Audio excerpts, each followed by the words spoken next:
Okay, to start with, I'd like to just say a couple of words, if I may. So good evening, councillors and staff. I'm grateful for the hard work shown by councillors over the last 12 months. Your commitment to serving our community has made a tangible difference to the people we represent, and I wish to thank you for your ongoing efforts. I would like to extend special thanks to our staff members, Jen, Rich and Gemma. Their steadfast support, professionalism and tireless contributions have been instrumental in navigating both the everyday workings and other challenges we have faced as a council. We are fortunate to have such talented individuals, and their impact is felt across every aspect of our work. This year has not been without its difficulties. It hasn't been an easy year, but I don't want to dwell too much on that this evening. I'd like to say some of the things we should be proud of: the progress with the Civic, what's happening at Holme Library, the improvements to the toilets, the youth provision we do. On top of that, you know, all the organisations, buildings and events, so the provision of grants, over £75,000, has had a substantial impact on the community. They've enabled local groups to continue their invaluable work, fostering a sense of belonging, driving positive initiatives and enriching our area. The ripple effect of these efforts cannot be underestimated, and it is heartening to see the difference we make together.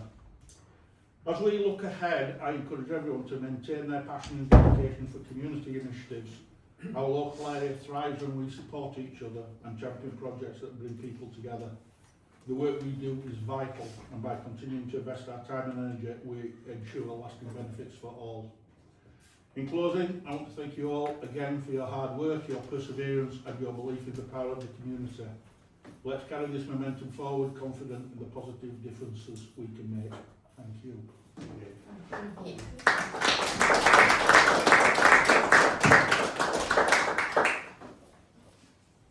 Okay, and with that, we move on to elect a chair for the remainder of the council year. Just to remind you from standing orders that any chair elected must have been a councillor for 2 years. Do we have any nominations? I would like to nominate Councillor Ramsden. Okay. Have you got a second? Second. Okay. Any other nominations? Councillor Bellamy. I'd like to nominate Councillor Wilson. Okay. Oh.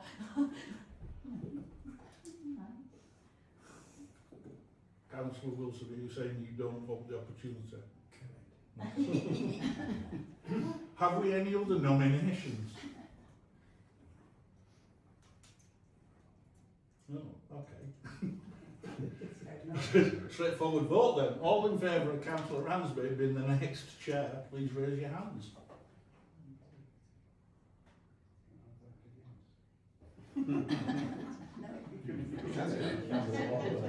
Fairly unanimous. Anybody against?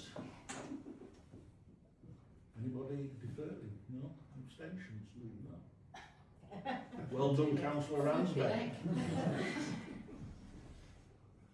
Duly elected. So we next move on then to invest the newly elected chair with the chain of office.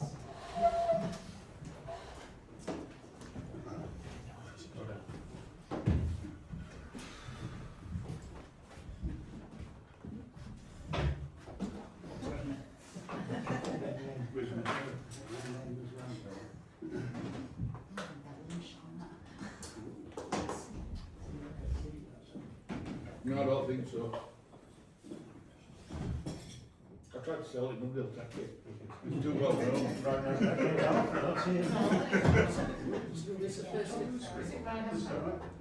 No. Rich, Councillor Butler running away. Yeah, Councillor Butler's run away.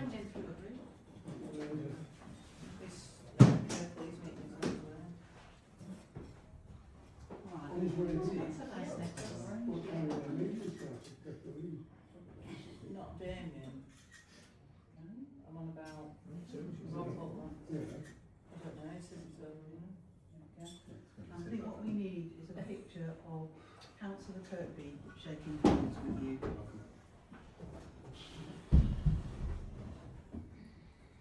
Congratulations. Thank you.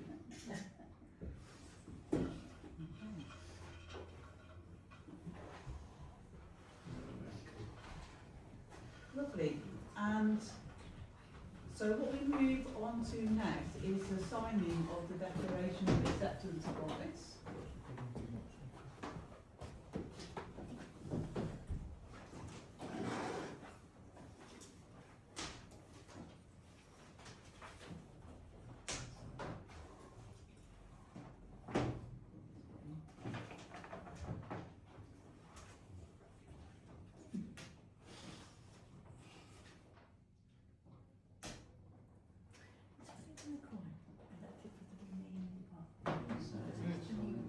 So what you need to do, Steve, is you need to read out, I, Councillor Steve Ramsby, having been elected the office of chair of Parish Council, declare that I take that office upon myself and duly and faithfully fulfil the duties of the remains to the best of my ability and judgment.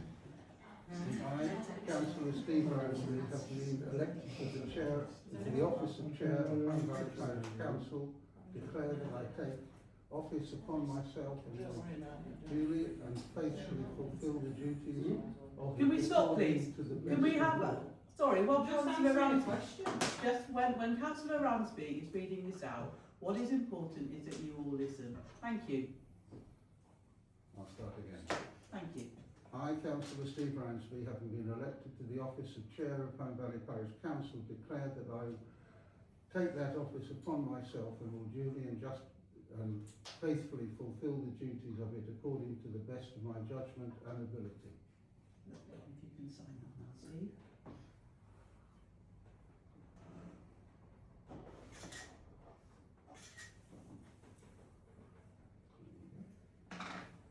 This declaration was made and signed before me, and I'm signing now as Jen McIntosh, proper officer of the council.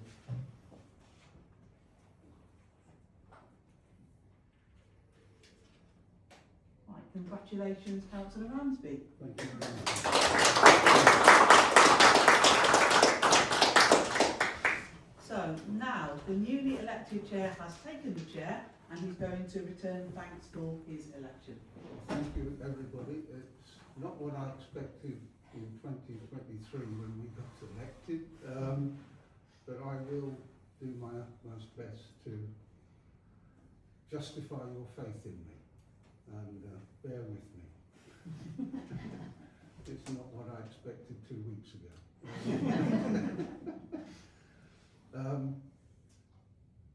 Right, where we go from there. And now, if you would like to thank the retiring chair, Councillor Kirkby, Councillor Ramsby. Thank you, Glenn, for being a very moderate and temperate force over the last 12 months. I think you've led us through a difficult time. Thank you. Thank you very much and good luck.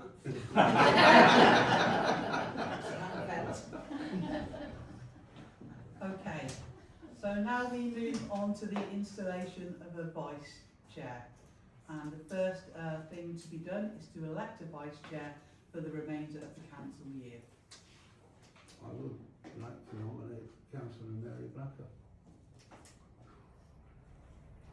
Second.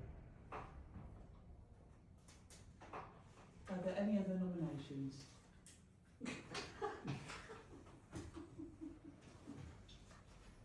Okay, do you want to move to a vote, please, Chair? If we'd like to vote on that.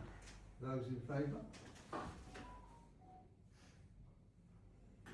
I think, unanimous. Yep. Yep. Okay, so we're going to present the newly elected vice chair with the vice chair's duel.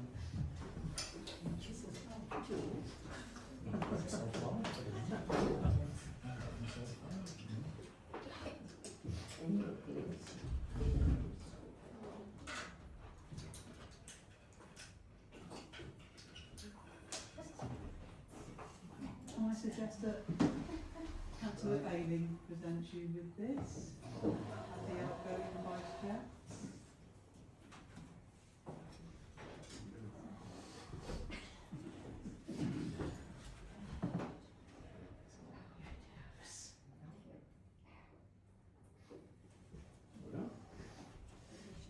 We do.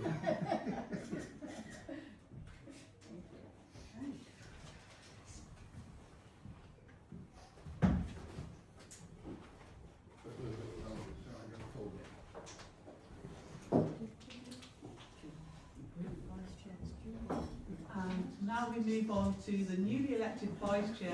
We'll return thanks for her election.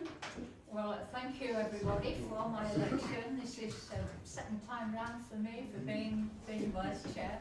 The first time followed very quickly upon having been elected the first time. I know a bit more now, of course. So thank you so much for, thank you so much for electing me again as Vice Chair. Thank you. And now to thank the retiring Vice Chair. I'd like to pay tribute really to Lawrence and his stint as Vice Chair. And in particular, I'd like to thank Lawrence for his steadfast work, difficult work and demanding work as acting chair of the staffing committee as well.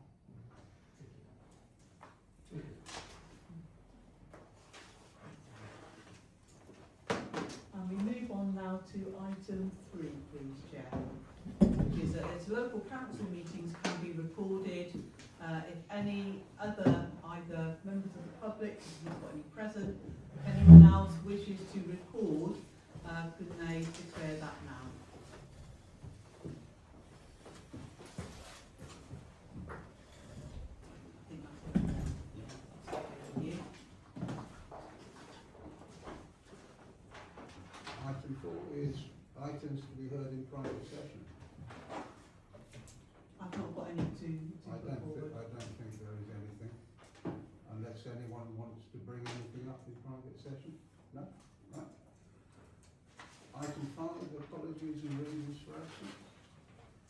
So, councillors will have received apologies and reasons from Councillor Brooke and Councillor Davis.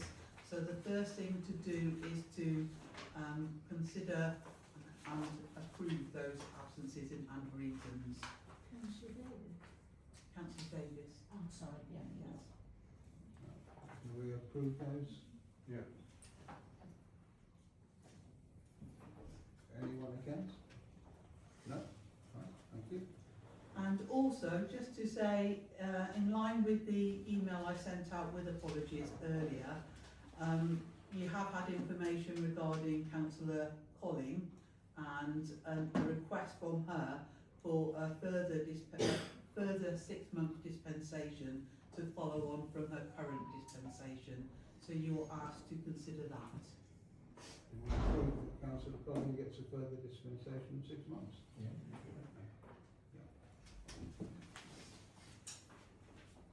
I think Jen has the last update on Pat Colling, that she's better and moving home. I think that's correct.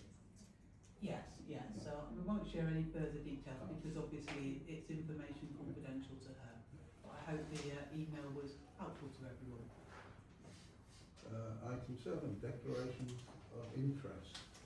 Number 6, please, First Oh, sorry. Chair, the receipt of written Oh. DPIs. Yes, So you are being asked to note the written declarations received and sent out by email for Councillor Bayling, Councillor Greaves, Councillor Morgan, Councillor Ransby, Councillor Whitelaw and Councillor Wilson.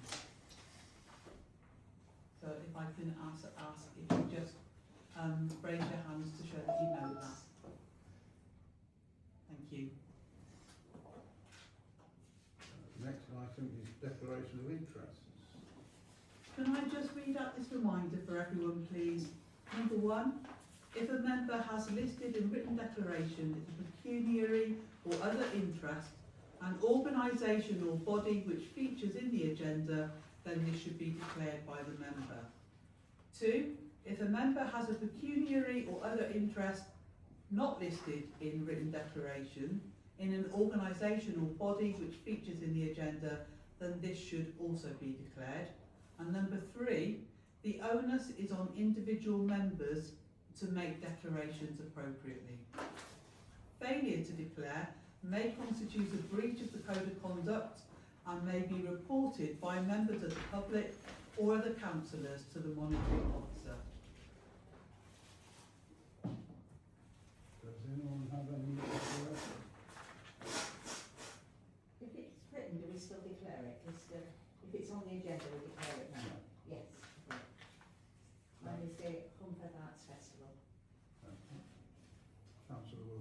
Civic.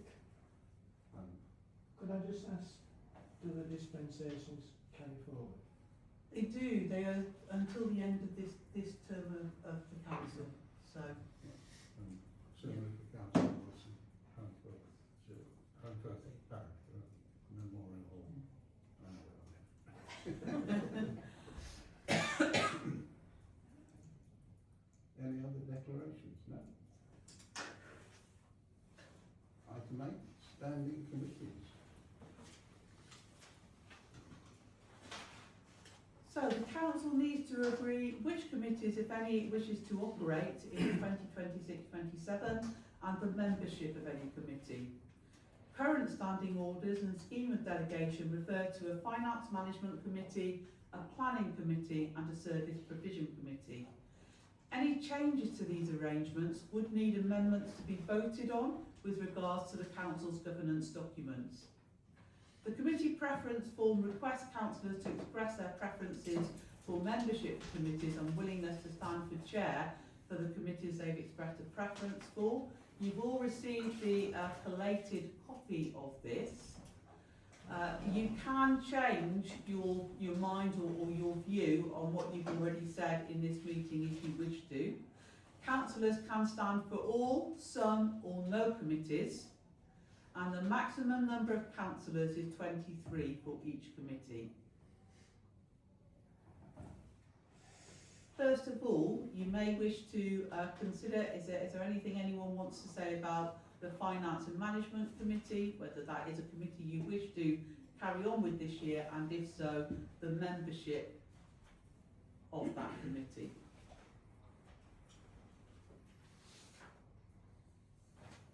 Well, there's 18 people put their names forward, and I take it you want the committee to continue with its current function. Yeah? Yeah. Do we need a vote on that? You need, if you're happy with the 18 councillors who put themselves forward, you can just take one vote, that the list as you've already received it: Councillor Blacker, Councillor Dixon, Councillor Whitelaw, Councillor Holmes, Councillor Brooke, Councillor Bellamy, Councillor Wilson, Councillor Lyles, Councillor Stewart, Councillor Rostron, Councillor Davis, Councillor Green, Councillor Morgan, Councillor Ryler, Councillor Kirkby, Councillor Osborne, Councillor Butler and Councillor Bailin are your 18 members of that committee. So you need to vote on that. So, those in favour of those 18? That's unanimous. And next, you need to consider the planning committee and the suggested membership of that, if that is a committee you wish to have. Before we consider the membership of the planning committee, I'd like to make a suggestion, which is that the planning committee ceases to exist and that its functions are distributed amongst other committees. I realise this is springing something on you really, and perhaps the best way forward might be to consider this at the next full council. I mean, I've spoken about this several times before really. I do think that the committee, it takes a lot of officer and member time, and it has really very little power. I mean, it does spend a lot of time chasing Kirklees officers, it seems, I think the interest in planning applications amongst councillors seems to have reduced markedly since I was first on the council, other councillors who were not on the planning committee rarely make comments on applications in their wards, and I think the fact that there are, that there are only 7 councillors out of possible 23 who put their names forward to be part of the planning committee suggests that the level of interest is really waning. I feel that members of the public are come here sometimes under the impression that the planning committee can actually achieve something, whereas of course we know that decisions are made by Kirklees Council. I think that's all I need to say at the moment. I think so I'm suggesting that we perhaps defer a decision on this until the next full council meeting. Councillor Wyler and then Councillor Dixon. I'd like to support Councillor Blacker's suggestion. My personal view is that our salon would be far better spent working with individual parishioners or elected members. I mean, of the electorate who have an interest in planning and supporting them in their applications or contestations with Kirklees, because as Councillor Blacker said, we have very little power and influence here. No more, as has been said on more than one occasion, than any other member of the community. Councillor Dixon. Yeah, I was just going to suggest that during the interim period between now and the next council meeting, that the planning committee continues to meet, and then we will probably discuss about how we're going to move things over onto the other committees and which committees. We might need a working party just to have a look through all the work that the planning committee does, and then we go from there. So in the interim, the 7 members make up the planning committee, and it continues until probably the next full council, or maybe even the full council afterwards, until we've wound it down and found other ways to make things work. Well, we have a governance working party operating. Yeah, that's fine then. They can have that. They can do it then. Right.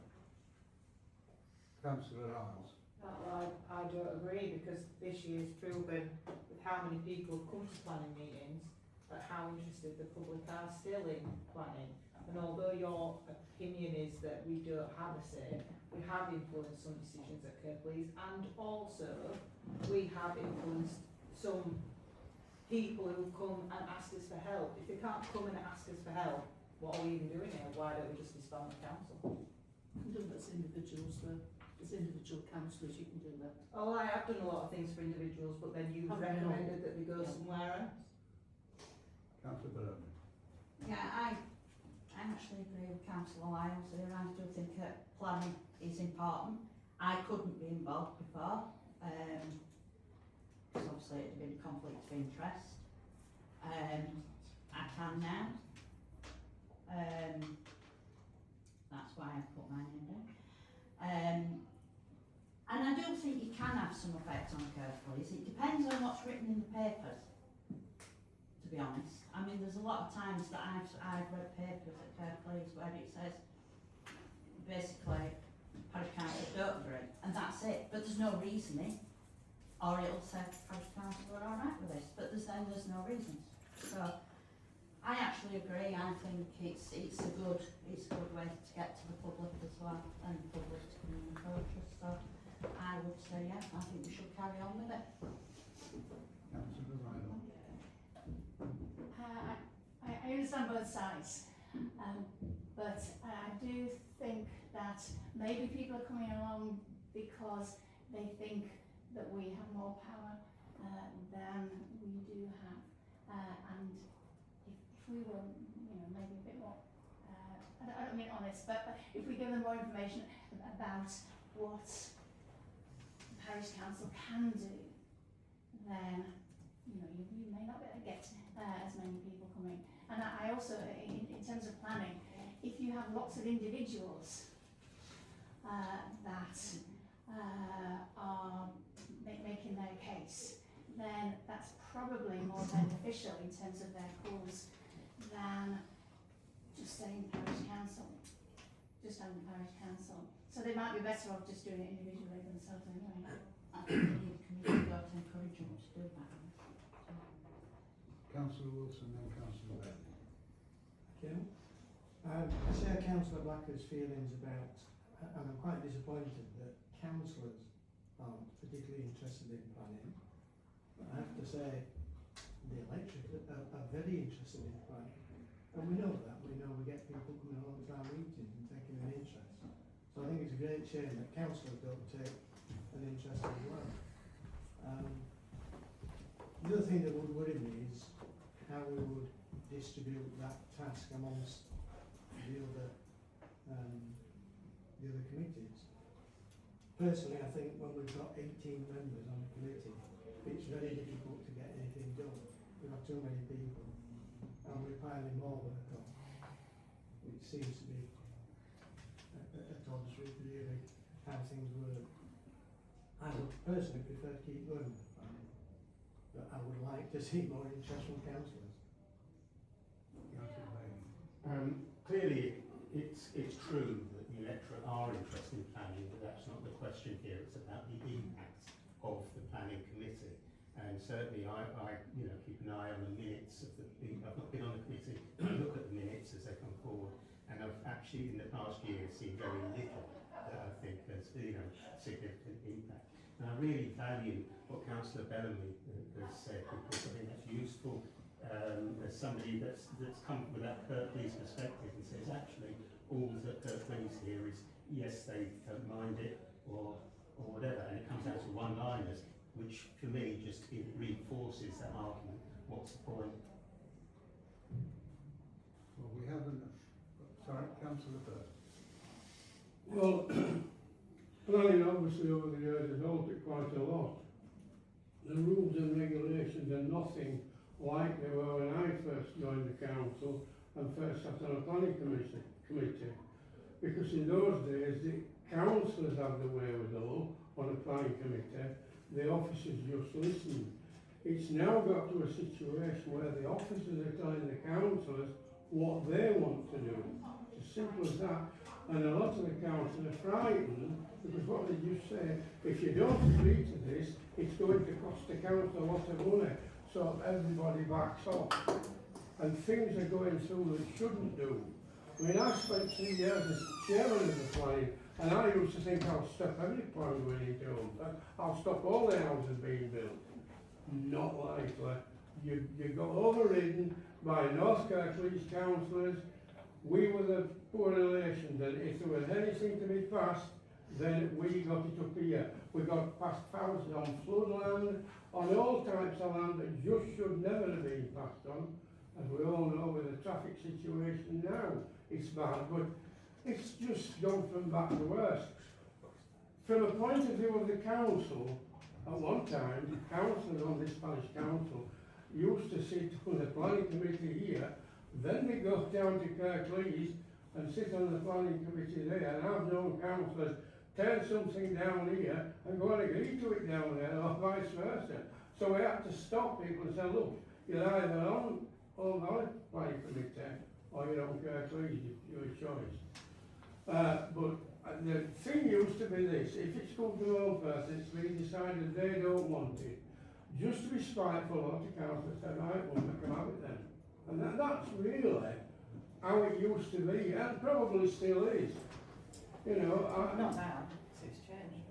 well, yeah, well, it probably has changed slightly, but the bottom line is, somebody down there, if they decide they want to build some, keep the amount of houses stock built up, that they don't want them in North Kirklees. Unfortunately, we got the brunt of it here in South Kirklees, simple as that.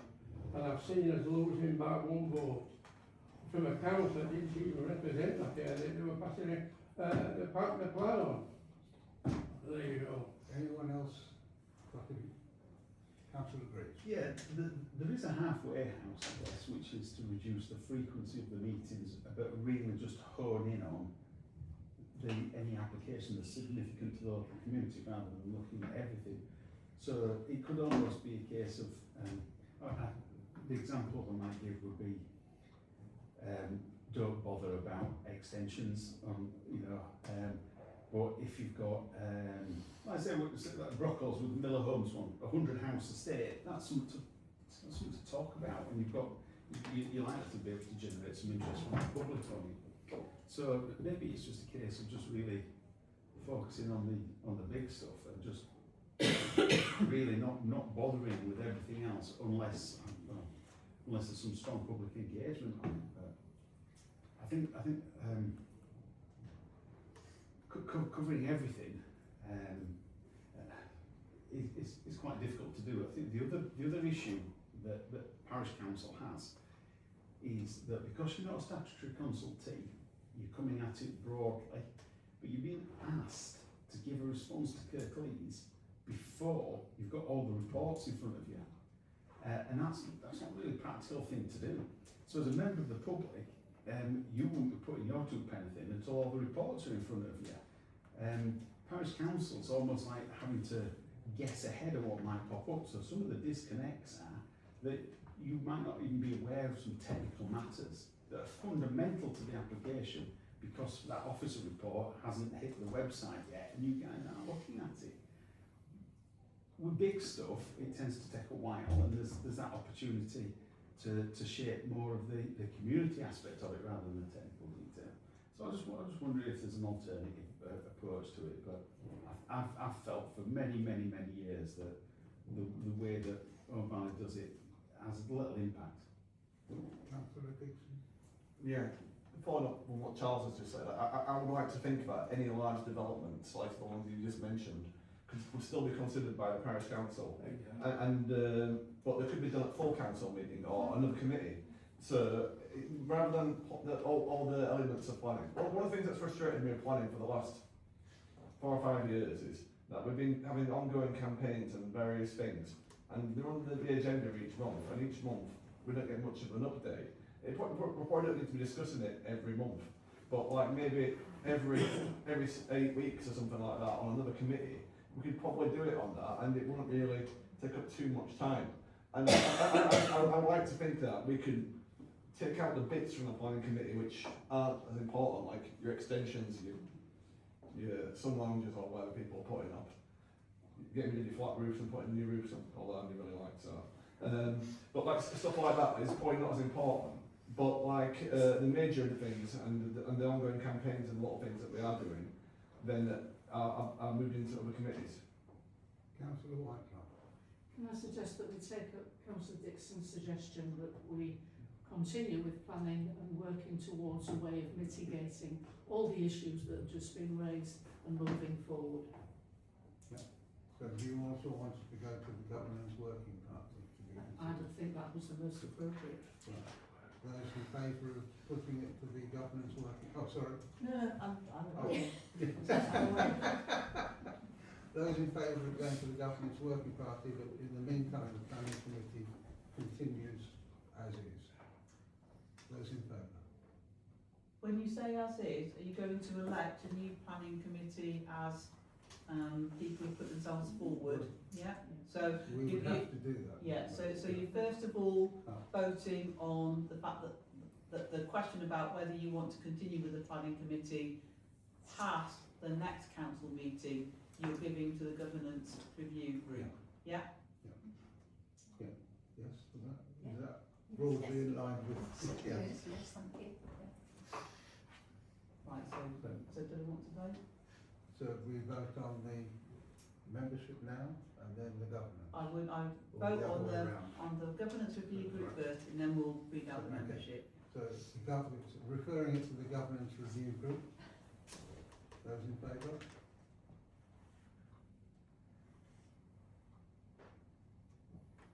And you make it. Okay. Those against? 4. Those abstaining? And that's passed. And then the next one is regarding the makeup of the planning committee. So you've got Councillor Ramsby, Councillor Dixon, Councillor Bellamy, Councillor Wilson, Councillor Lyle, Councillor Davis and Councillor Firth. So you're now going to vote on that being the membership of the planning committee. Those in favour? Those against? Okay, Any abstentions? carried. Thank you. Now, so consider the membership of the Service Provision Committee. So first of all, is there any comment regarding the existence of the Service Provision Committee, like you've just had the discussion about planning, or No one got any comment to make on that? No, okay. Right, so the membership then, you've got put forward Councillor Ransby, Councillor Dixon, Councillor Whitelaw, Councillor Holmes, Councillor Brooke, Councillor Bellamy, Councillor Wilson, Councillor Lyles, Councillor Stewart, Councillor Rosbron, Councillor Davis, Councillor Green, Councillor Morgan, Councillor Kirkby, Councillor Osborne, Councillor Firth, Councillor Butler and Councillor Bailey. Those 18 names? Yes, we vote on those? Yep. Those in favour? I think that's unanimous. Unanimous? Yeah. Okay.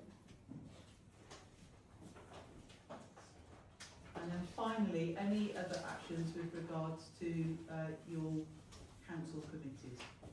Anything else? Anyone else got any issues they want to raise?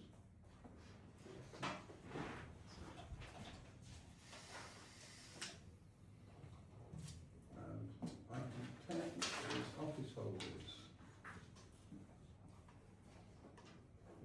To appoint the chair and vice chair of finance and management. I think that before you start on this, the appointment of vice chair may be delegated to the next meeting of those committees. That's up to you to decide on, really. But I would start with the chair of the Finance and Management Committee, and you've got two councillors willing to be chair, Councillor Holmes and Councillor Wilson.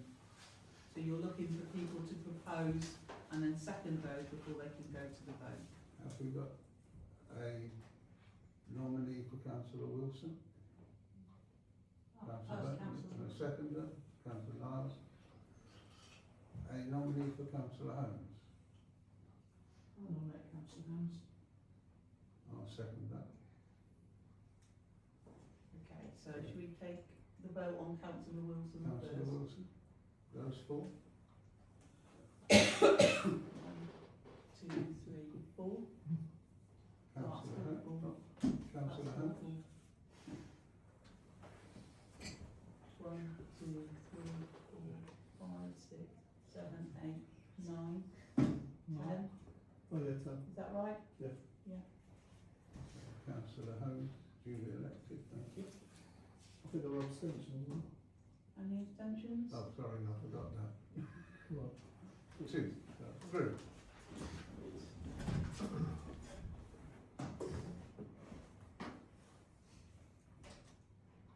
What do you wish to do about the vice chair? Is the feeling of the council that you want to delegate that to the next meeting? What you've normally done? Councillor White. I propose that we deal with it now. Okay. Is that seconded? Councillor Bailey second. Okay, do you want to put that to the vote then? So those, You want to- any nominations for vice chair? You need first of all to decide as a Oh, council sorry. who's going to make the decision now. So that's what you're taking the first vote on. Sorry, okay. We vote then on to make the decision now. Those in favour? Okay. Those against? Any abstentions? One abstention. is that Two for all abstentions, sorry. committees or just finance? Just finance at the moment. Right. So now you're looking for nominations for vice chair. Nomination. I nominate Councillor Wilson. Seconder for Councillor Lyles, seconded. Councillor Bailey. I'll nominate Councillor Whitelaw. I'll second that.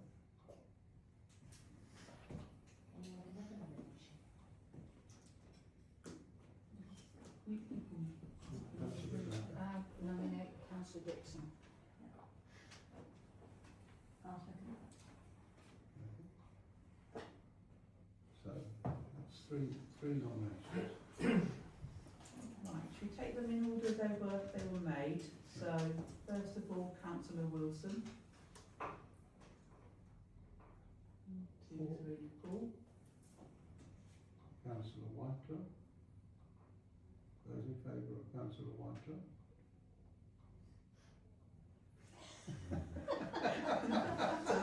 I didn't want to do it. Councillor Dixon. Those in favour of Eurovision next.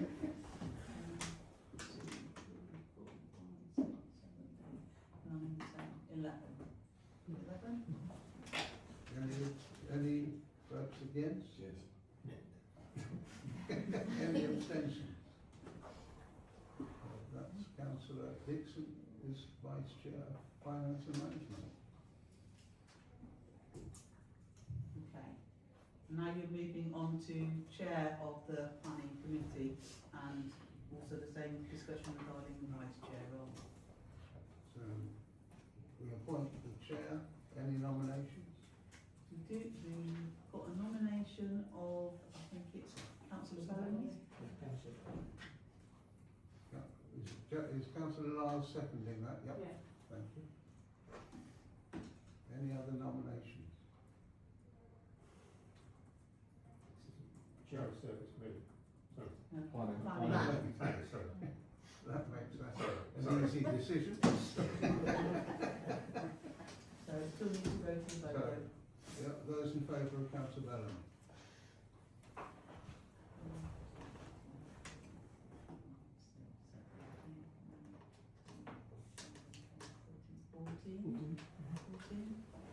Those against?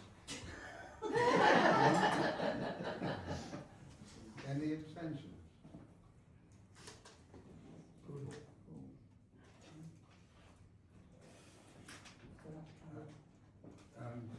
So Councillor Bellamy is Chair of Planning. Do you want to appoint the Vice Chair now or defer it? I personally do it now. Right, okay. Any nominations then for the Vice Chair of Planning? Councillor Bellamy. I nominate Councillor Wilson. Councillor Lars, are you seconding? I was actually going to nominate you. I don't want it. I don't care. I'll second Councillor Wilson. That's, any other nominations?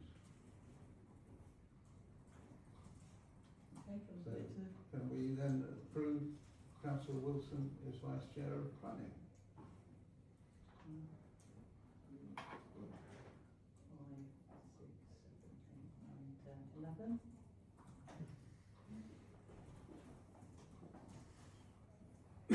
Councillor Wilson is Vice Chair of Planning. We now get on to service provision, nominations for Chair. You have Oh, listed. sorry, do you still want service provision to continue? Yeah. I thought we'd done that. Now we appoint a Chair, any nominations for Chair of service provision? I nominate Councillor Morgan. Councillor Austin seconding it. Any other nominations? Is there anyone on the list? Sorry? Was there anybody No, else? on the no, list? no, there's just Councillor Morgan. No other nominations? Okay, we approve Councillor Morgan as Chair of Service Provision. Yeah. We can vote it out. 13, 14, 15. Those against? Those abstaining? 1, 2, 3. Councillor Morgan, duly appointed Chair. Thank you. Do you wish to appoint the Vice Chair now or defer? Yes. We go forward now. Nominations for Vice Chair. Councillor Morgan. And I'd nominate Chris Green, please. And Is I'll the second that. That's been seconded. Any other nominations?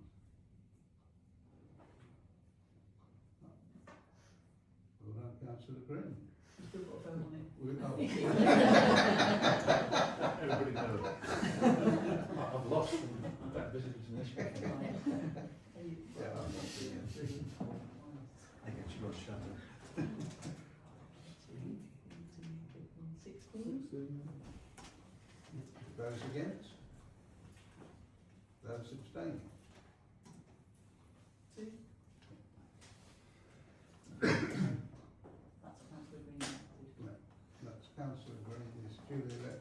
chair of service provision.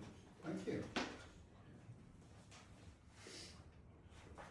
Okay, we move on to the staffing committee for 2026-27 now. The staffing committee is comprised of a maximum of 8 members, including the chair of the council, the vice chair of the council, a past chair of council or a predecessor to be appointed committee chair, chair of finance and management committee, the chair of planning, chair of service provision and the staff performance and development lead.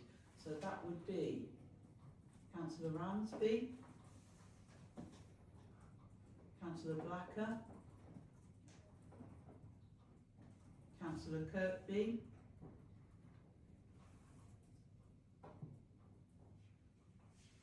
Councillor Holmes, Councillor Bellamy, Councillor Morgan, and then Councillor Blacker there is also there as staff performance and development lead. So that would be 7, 6. Is that right, Rich? You make that 6 members? Yeah. Yeah. So the first thing to do is to consider that membership. Shall we approve that membership? Those in favour?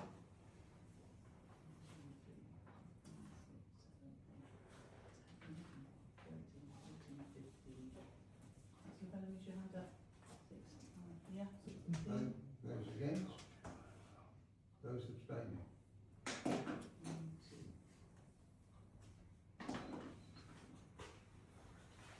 Okay, so that's carried. The chair of the staffing committee, by position of being previous chair of the council, will be Councillor Kirby. Are you happy to accept that, Councillor Yes. Kirby? Yeah. Thank you. Those in favour?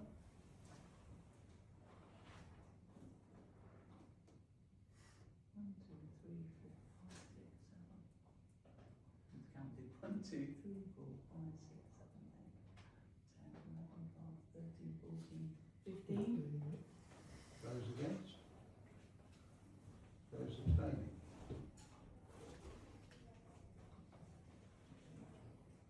So that's carried. Chair, just to make one point before we move on, just to say that it's worth noting that if the chair of the planning committee ceases to be the planning committee will change, it has to be considered in the discussions of the future of the planning committee. Yes. Yeah.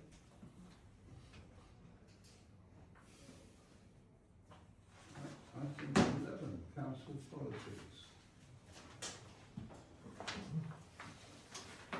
These were included in all the papers. Some long documents in there.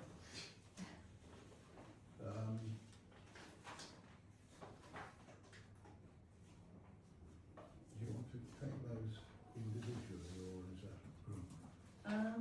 I think what I'm suggesting is, first of all, if anyone's got any comment they want to make, any amendments they want to suggest, or any of the standing orders that you had in your pack, any of the policies, sorry, you had in your pack, particularly regarding your governance documents of standing orders, scheme of delegation and financial regulations and code of conduct, we can look at those first and then we can go on to look at the revised procedures that are coming from your staffing committee. So if we start first of all with the governance ones, has anyone got any comments they want to make on those, or any amendments, or any errors that they've identified on them that need attention? No?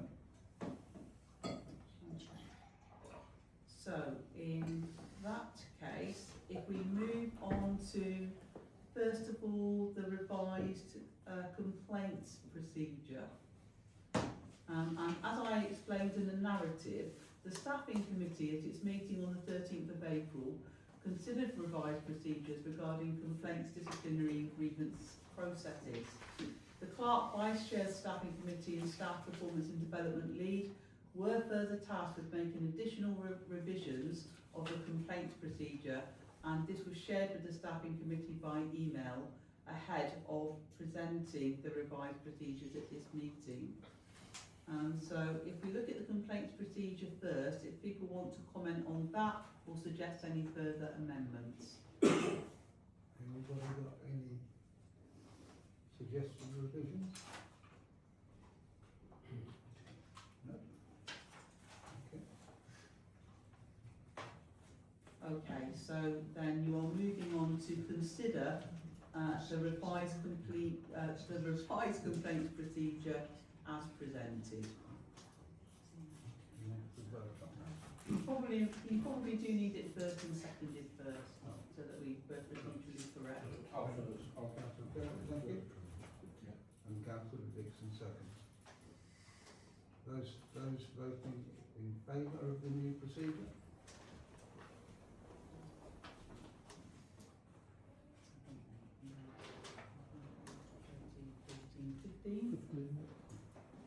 Those against? Those abstaining?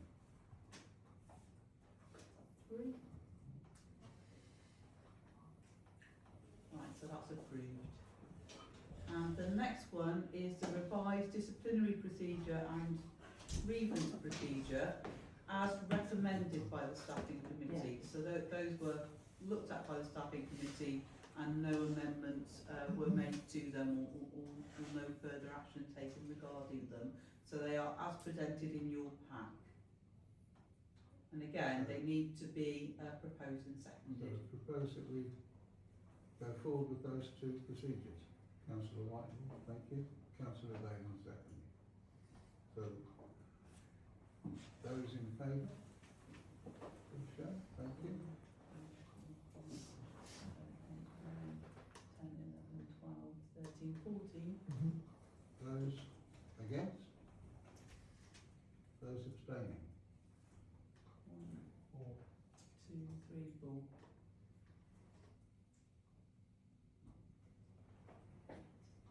And then finally, to approve, first of all, has anyone got any amendments to suggest to any of the other policies listed for 2026-27? No? So now then we need someone to first and second approving all the other policies that are listed. Councillor Roscoe and Councillor Blackadder. Put that to the vote, please. Those in favour of adopting all these policies?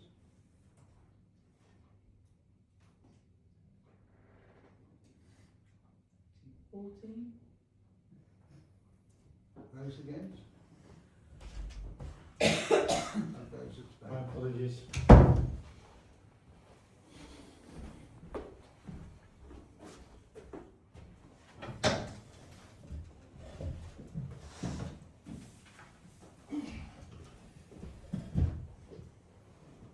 Councillor Blackadder. Yeah, No. sorry. Moving on to the last consideration of other actions. I did some work on the complaints policy procedure, and it occurred to me that we probably need to look at the possibility of developing some more policies. And the area in which I think we do need to develop something it's to do with vexatious and unreasonable complaints. I think we need to, my suggestion is we develop a policy in that area. And that this could be, if you agree, this could be handled by a subcommittee of finance and management. But maybe it might be sensible to wrap that up in a wider review of policies, review group, a wider review of policy, and then this would be the first element, the first issue that would be. Other parish councils do have policies on vexatious and unreasonable complaints. It is not unprecedented. Councillor White. Yeah, I think it would be a good move to have a policy review working group, and that his first suggestion would be the first policy to be looked at. I think it's really important that you have a working group that can actually get to grips with the detail of what the policies actually mean for us. And you can't do that for council. You can't do it through a whole policy. It's got to be with people who can spend some time, as indeed with all the other subcommittees and working groups. That's where the work gets actually done and brings things forward to committees and then to full council. So I would propose that we accept Councillor Packer's suggestion of setting up a policy review working group. I'll second that. First and seconded. We put that to the vote. Those in favour of setting up a working group?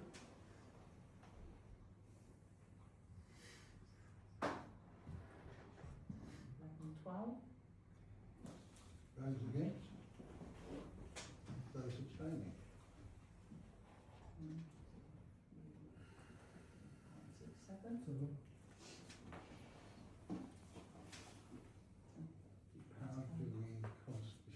How many people do you think ought to be on that working group? Do you want to refer to F&M? Yeah, and the working group answers to F. Yes. Yeah. Should we? Because it's finance and Yes. Management, Yes. yes, Management, forget yes. management. So we refer that to F&M for their next meeting. Those in favour?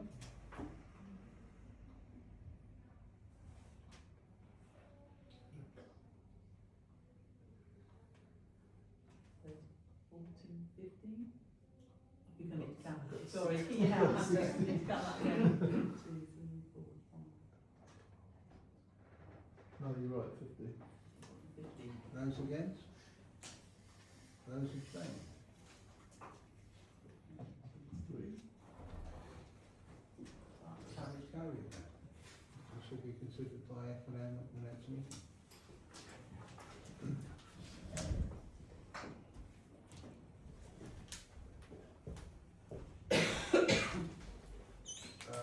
Item 12, representation to outside bodies. This is Appendix B of our minutes. Do you want me to just go through the list, Chair? Yes, please, thank you. Okay, so the YLCA branch meeting representatives are usually the chair and vice chair. What I'm going to suggest is if we go through and see if we can get people nominated for each one, and then you can vote on all of them at the end. But if there's dispute about any, then we can deal with that as it comes along. So that would be Councillor Ransby and Councillor Blacker.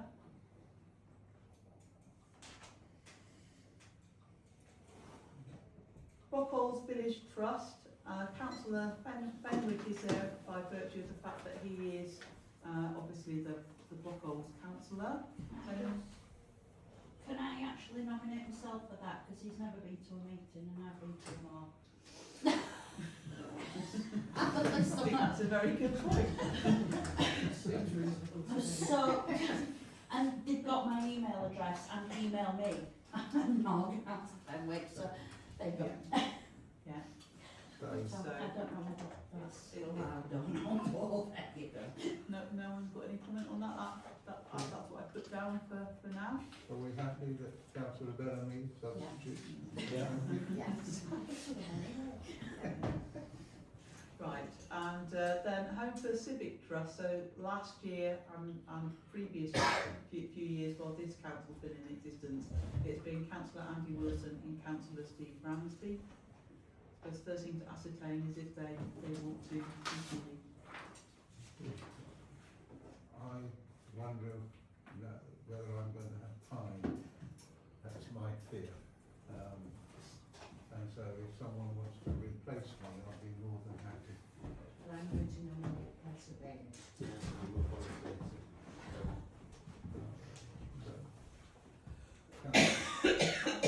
Councillor Bailey is offering to.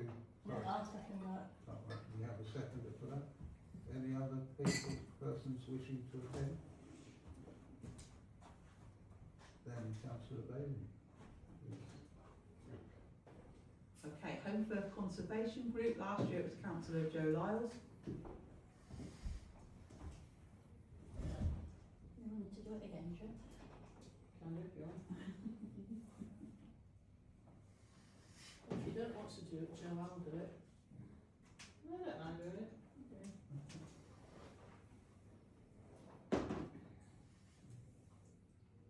Okay, so we move on to Friends of Holme Library, which has been Councillor Kirkby and Councillor Morgan. So again, ascertained and they're happy to carry on. Happy to carry on.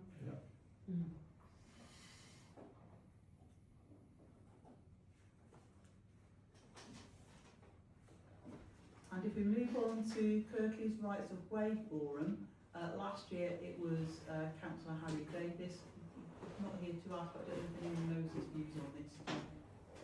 On what? Public rights away. Oh yeah, you Sure, should keep carry that. on. It's rubbish. Have there been any meetings? Don't think so. They seem to have dropped all these, don't they? We do have a public rights away concern in school, so I might as well just keep them on it. Okay. Parishes, Peak Park Parishes Forum, it's been Councillor Sarah Whitelaw last year. That's it. Okay. Home Valley Climate Action Partnership, it's been Councillor Green. Happy to continue.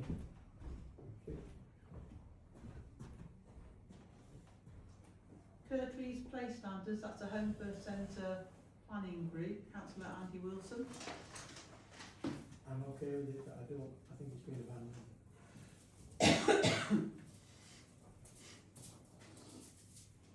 If it isn't, are you willing to? Yeah. And then Earnshaw's Foundation, Councillor Whitelaw. Okay then, so can I suggest that you, that we have a first and seconder for those proposals that we've just gone through, and then you can take a vote on it. Those proposing the seconder for the list? Yeah. Councillor Whitelaw, Councillor Lyles, thank you. Those in favour? Unanimous? Thank you. Item 13, to appoint authorised signatories under the bank mandate. Rick, if you would like to. Yeah, so these are quite important roles, particularly with regard to the Unity Trust banks. It's obviously important to the Parish Council that we make sure that things are paid in timely fashion. So it's quite important that the people on the bank mandates are available and quite computer literate as well. So as it's written down, it's normally the chair of council, the vice chair, the committee chairs. Ideally, we need 6 people. This current year, because of Councillor Collins' absence, we ended up with 5. So sometimes it did feel like we were potentially in trouble when we had sort of 2 or 3 people on holiday. So it would be good if we had 6 councillors who wanted to step up for the mandate. Obviously, if things change with regard to planning, we'd be down to 5. So at that point, if the people discussing the future of planning would also consider that as well, it would be helpful. So the first point basically is to choose councillors for the Unity Trust bank mandate. And I suppose if Councillor Ransby, Councillor Blacker, Councillor Holmes, Councillor Bellamy, Councillor Morgan and Councillor Kirkby are able to do it, it would be very much greatly accepted and appreciated. Those chairs happy? Yeah. Good. Yeah. Gary? Does that need a vote? Yeah, Does needs need to to vote. vote? Yeah. That needs to be voted on. Those in favour? Thank you very much. Yeah. And And then a much smaller role is the CCLA account. We've never taken any money out of it. We never put any money into it. It's basically a savings account that generates income. It has quite a high interest rate. So nothing particularly happens with it. So it's unlikely that you'll ever have to do anything. But we do need to have 2 names. I think I would suggest you need 2 names down for it. Last year it was the chair of council and the chair of F&M. If those 2 are grateful, are willing to do it, I think that's quite sensible. You probably won't have to ever do anything. Maybe just sign some papers to start with. Thank you. Councillor Holmes, if you're happy with that? Yep. Those in favour of chairman? Thank you. No, it's the chair of finance and the chair of council. Yeah. Yeah. Yeah.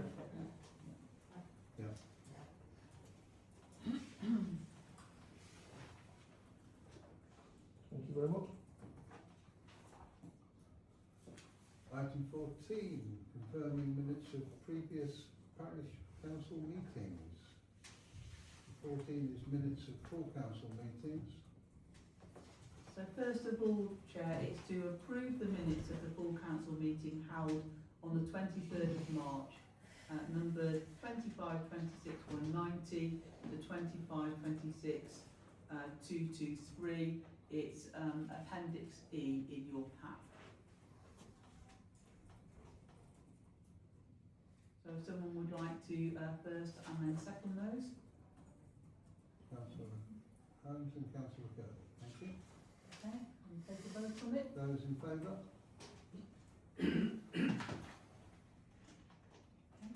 Those against?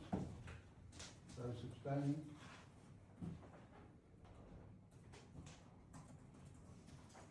Okay. Thank you. And then also to receive information regarding ongoing matters arising from the above minutes which do not appear under any other agenda items. First of all, can I refer to the civic lease which was finalised on the 14th of May. The side letter has been signed today by Councillor Kirkby when he was still chair, and a press release regarding it has been put onto social media and also onto the Holme Valley Parish Council website. So that has now completed. It's a piece of work. And I'm really pleased. Can I thank Councillor Bellamy for her steadfast work in seeing that through? A second action regarding the IT policy working group remains an action for me to send out dates for the first working group meeting. Apologies that there's been a delay on that. This will get referred to again under the item regarding working groups when we review the makeup of them and so forth. Third, Home First Town Centre works. An action was for me to contact the contractors regarding the risk of waste products entering the river. This is more concerning because I've not managed to do that one. It will be on top of my list tomorrow. Number 4, the chair's expenses. We've had a decision regarding that and the remaining chair's expenses, which Rich will know off the top of his head. 795. A donation is being made to the food bank. I believe that's right. Yeah. So thank you, Councillor Kirkby, for resolving that. And there's still an action for me to chase up Kirklees regarding permission for the COVID memorial clinic in Santon. I'm hoping that I will get onto that this week, particularly with apologies to Councillor Blacker for that and to that working group. Hopefully we won't have another COVID session before we...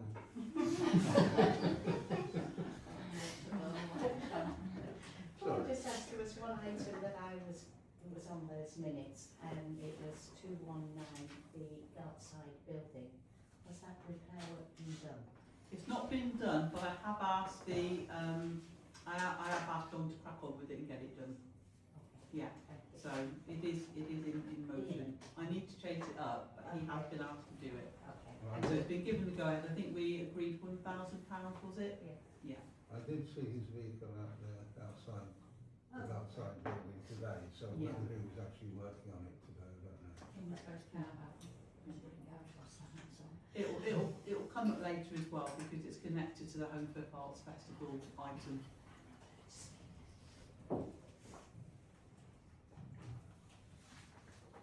Okay, Right. so Now we've got committee minutes under delegated powers, item 15. To note the minutes of the planning committee held on the 9th of March. That's all we need to do for today, isn't it? To approve the minutes of the staffing committee held on the 13th of April. So these need to be proposed and seconded and voted on. I propose that we And seconded by, thank you. Those in favour?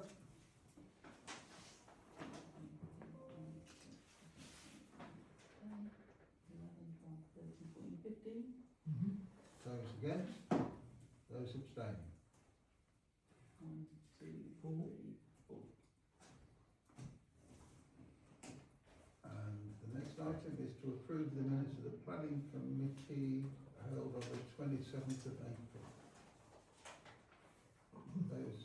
So again, we need a proposer and a seconder. And I'll second. Tom will second. Those in favour?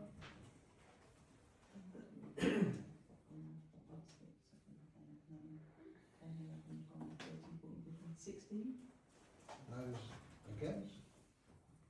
And those abstaining? Thank you.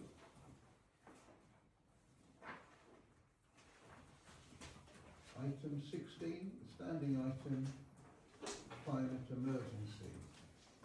So council is reminded that items on this agenda should be viewed where appropriate through the lens of the climate emergency the council has declared. I've nothing more to say about it, but I don't know if there's anything people want to be considered in terms of how actions and decisions are to be taken for all the following items reflecting the climate emergency.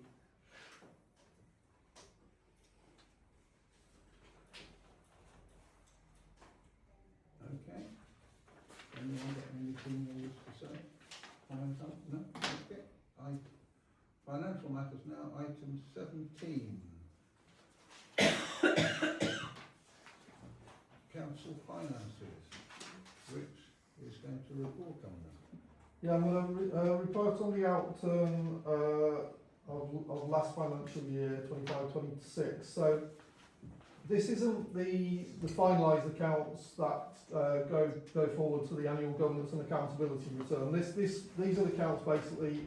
If you draw a line in the sand on the 31st of March, this was the position of the parish council. When we actually finalise the accounts, there's a lot of moving money between last year and this year and last. So this is not the finalised accounts, but I'll give you a sort of a narrative about where we stood at the 31st of March. In terms of income, we're a little down on toilet donations. You're probably aware that the toilets were closed for a couple of months.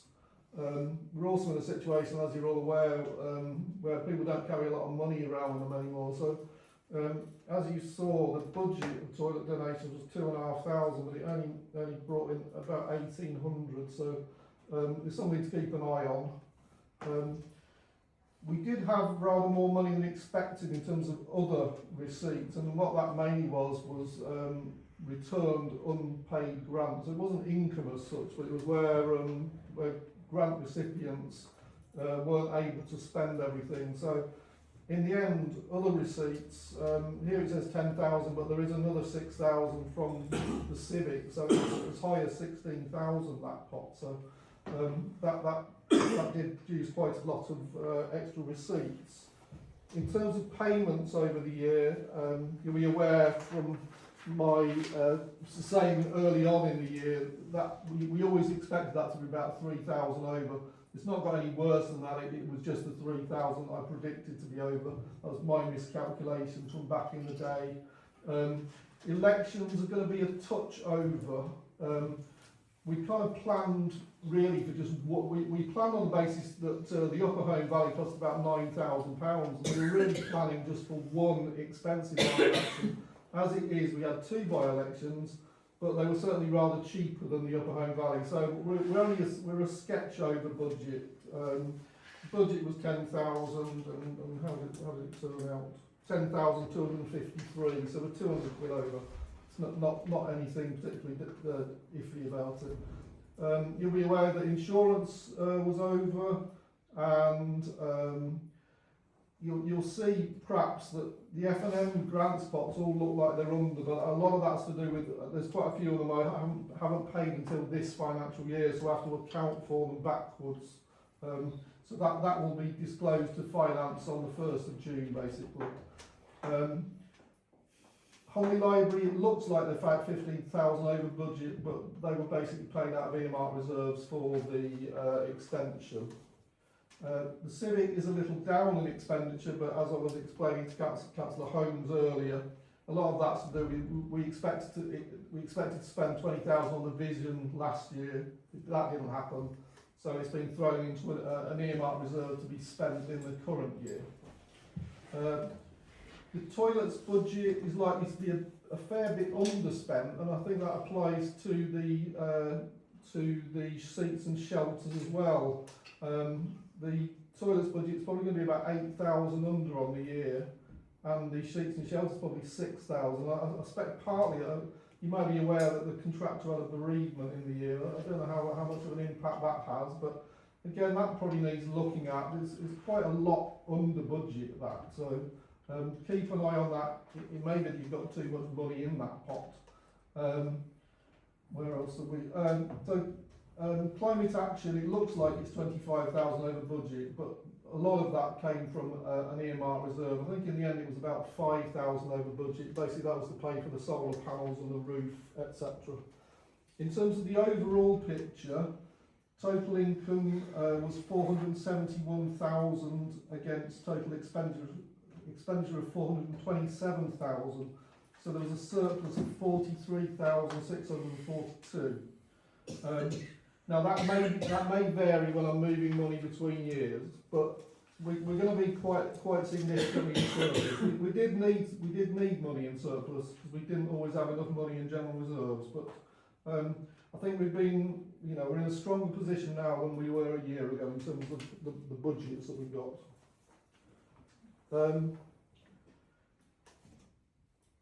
For those new councillors and new chairs and new vice chairs, your budgets for this current year are in the column on the right hand side of the budget. See where it says next year.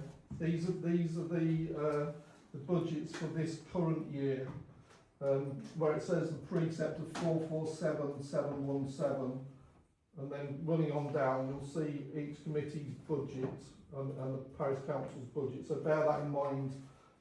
When you're first having your meetings.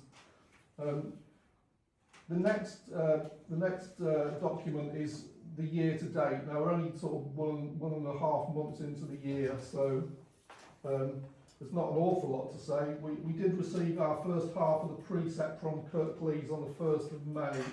That was £223,858.50. That's got to keep us going until November. Like I said, we're in a better position really, so I suspect that the problems we've had in previous years won't be quite so apparent. We also received the reimbursement of the insurance from the Civic Trust this financial year. So we received £6,814 that has to be referred back to last year in terms of the income. So that makes the income from last year really quite good, and there is a bit of moving stuff forwards and backwards in terms of garages and allotment payments. Two unfortunate budget lines. Already we're over budget on two budget lines, and we're only 2 months into the year, unfortunately. So it's something to bear in mind. Again, the insurance budget, we need to be pitching our uplift rather bigger than we are. It's only about 200 quid over. It's not going to kill us, but perhaps we just need to bear that in mind. And our subscriptions budget is already over budget. The YLCA subscription surprisingly went up from £2,700 to £3,000 in one go. So that immediately put that budget into deficit. Unfortunately, again, it's not by much, but it is in the red. Thank you. Councillor Baines. Just pick up just one of those items, but it might be better to go to service provision, is the point about the contributions, the cash contributions at the toilets. And we have looked in the past at whether we should be bringing in digital payments, tap payments, whatever. It may be, we need to explore that again, I think. Okay, thank you.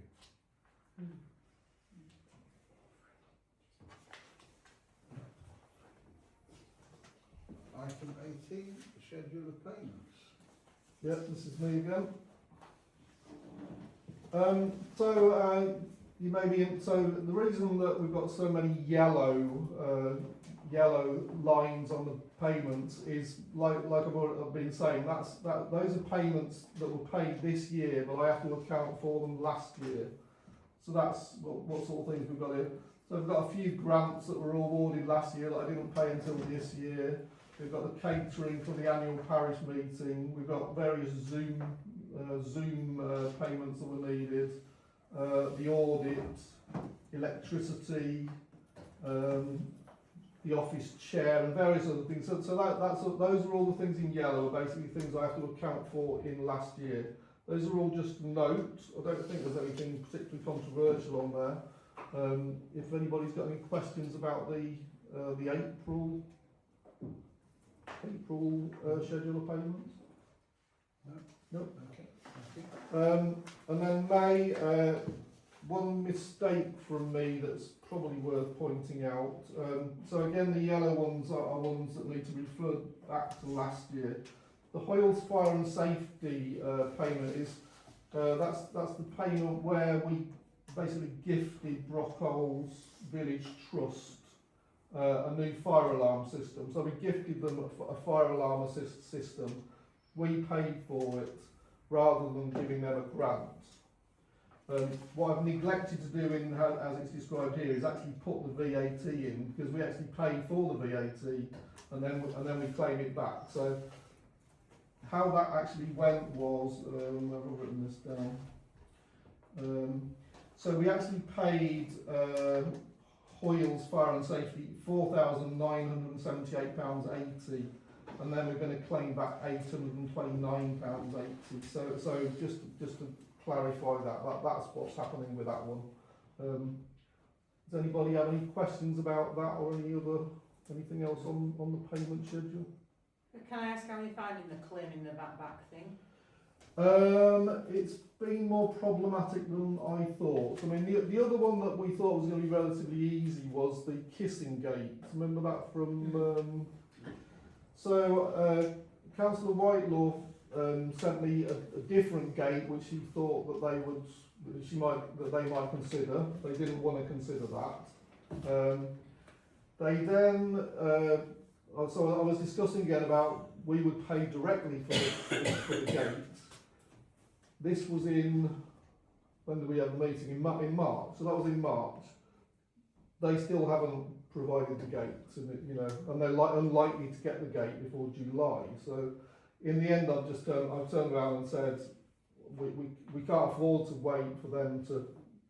I've had to just pay them the grant, because if I wait around for if I wait around for them to actually buy the gate, it'll be too late for our account. So it's been rather more problematic than I was hoping. Well, not with the VAT, just with the person element of the VAT. Yeah, well, yeah, not the VAT. The business side of things was but I think with the Brockholes Village Trust, that it was really good, really easy, and they really wanted to do it, which was good. So, and we saved £800, so it's not to be sneezed at. And just to say, Brockholes Village Trust have said if anybody wants to go and look at their fire alarm system, you're more than welcome. I mean, you need earmuffs. Honestly, it is really good. It's loud. Oh yeah, whole village is it. But yeah, if anybody wants to go and have a look, just contact them. Thank you. Matters reserved for full council. Item 19.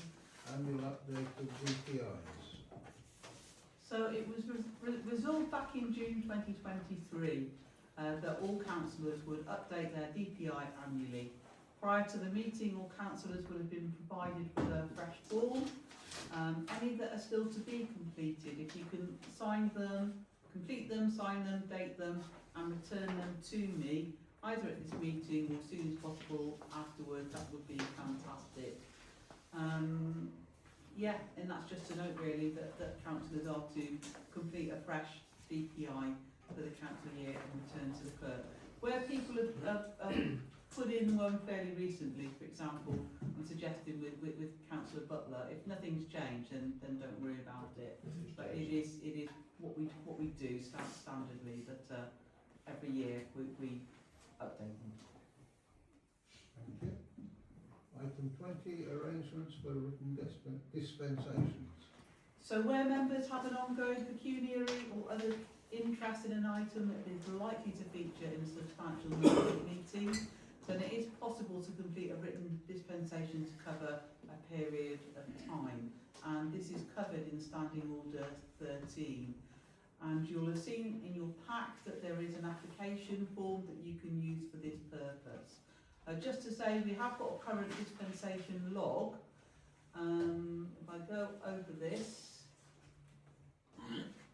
Councillor Green has got one for representing the council on HB cap, and that will be until the end of his term of office. Councillor Kirkby, Councillor Morgan have both got them for representing the council on Friends of Holme Library, and again it's until the end of the term of office. Councillor Ransby and Councillor Wilson have both had them regarding representing the council on Home for Civic Hall Community Trust. So that will now change to Councillor Wilson and Councillor Bailey. So I'll get the form to you, Councillor Bailey, and then if you get it back to me, that would be great. Thank you. And what the dispensation does is it allows those councillors who are basically representing the council to speak on any relevant agenda item but not vote. Thank you. Item 21, annual signing of register acknowledging the code of conduct. That was the second piece of paper as we came in. Yes, so there is a separate register up there that if that can be circulated for people to sign in this meeting, it's for you as members to acknowledge that you are in receipt of, understand and continue to sign up to the code of conduct. And that was included in the papers for this meeting. This was a recommendation that we did this each year from internal audit. So the register is available for signing at the meeting. And councillors absent from this meeting will be invited to sign the register at their next attendance at a council meeting. Thank you. Item 22, referrals to the monitoring officer and other official bodies. Update Jen to report. Yes, so you'll have to bear with me, I just need to read this statement to you. So it consists of a series of updates. So in terms of monitoring officer referrals, the Kirklees monitoring officer has informed me that there are 2 referrals currently under consideration and responses are awaited. Regarding a subject access request, councillors are thanked for their assistance in responding to a recent subject access request. A full response has been issued by the statutory deadline of the 15th of May. The Freedom of Information request, members of the Staffing Committee are thanked for their assistance in responding to a related Freedom of Information request that is related to the subject access request referred to earlier. The Information Commissioner's Office, a referral was made by the Council to the Information Commissioner's Office regarding a serious data protection matter, and a response has been received, and you've got that in your pack as J. Kirklees Data Protection Officer, a separate data protection concern has been formally reported to the Kirklees Council Data Protection Officer and a response is awaited. Just to refer to the governance and resource impact. The Parish Council is currently managing a number of governance issues which have required significant support from external consultants. At the full council meeting on the 23rd of March, council approved expenditure of up to £5,000 from general reserves for consultant services regarding a GDPR freedom of information request. The consultancy firm has informed the clerk that expenditure to date is estimated at £7,500, in part due to further advice being requested with regard to the handling of data breaches related to the GDPR freedom of information request. The clerk team time diverted to these matters will be reported on at the meeting. This is just my clerk time as the proper officer at the moment. So from the 16th of March to the 14th of May, I spent 95 and a half hours out of a potential 247 and a quarter hours on this business, and that includes 22 and a quarter hours of time outside my contracted hours. So that's 38.62% of my time spent on this issue. In terms of the impact on other officers, I'll report on that in our June meeting. I just want to report slightly on next steps as well. It is intended that a full and detailed confidential briefing will be provided to full council at its meeting on Monday the 23rd of June, possibly in a part 2 private session.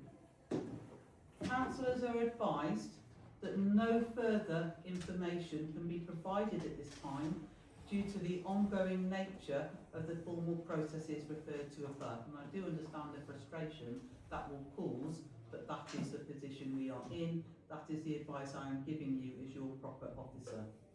So you have got a motion to consider, which is to approve additional expenditure of up to £3,000 from general reserves for consultancy fees in connection with governance matters affecting the council. And I'm also asking you to note the update that I've just provided. I'll move it that we approve expenditure of up to £3,000, seconded by Councillor Bailey. Those in favour?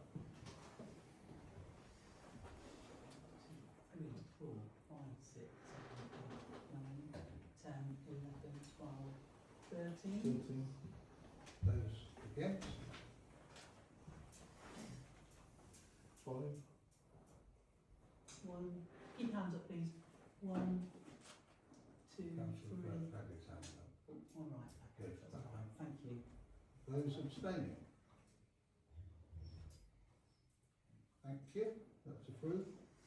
And then we note the next 6, Councillor Rostron. It's just a matter of clarification. It says at the meeting at the Monday, June the 23rd, it's actually the 22nd. Sorry, that was me, thank you for pointing that out. And then we note the next 6 items on that minute. I'm not going to propose reading those out, seeing as you have already had my update. Okay, so moving on. Item 23, working groups reporting to full council for the year 26-27. So you will have received in your pack as Appendix K a list of the working groups and which of the council's bodies they are reporting to, whether it's full council, F&M, planning and service provision. I'm not proposing to look at any of the working groups attached to committees. I'm going to suggest that that gets delegated to the appropriate committee. But it would be very useful to go through those working groups which report to full council and note any amendments or changes to the members who want to serve on them, and indeed whether you want to continue with each one. So can we start with the committee structure and meeting schedule? This was reviewing timetables of meetings and rationalising the meeting schedule for council. And you've already referred to it earlier on in this meeting and delegated to it a review of the planning committee. That was a group led by Councillor Green. Are those 5 members willing to still be on it? I thought I resigned from that a year ago. Ah. I've certainly not been to any meetings, or I've been notified of any meetings. Do you wish to be on it in the resurrect? No, thank you. Thank you. Does anyone wish, the other 4 names, do they wish to remain on it? Sorry. Sorry, I think it's just worth saying that we always have the opportunity to resurrect committees and working groups if we need to. So even though we're saying we don't need this at the moment, or maybe some of us are saying we don't need this at the moment, if we do in future, we can always regenerate it. You do need it because you've already given it a chance from this We need it for meeting. planning.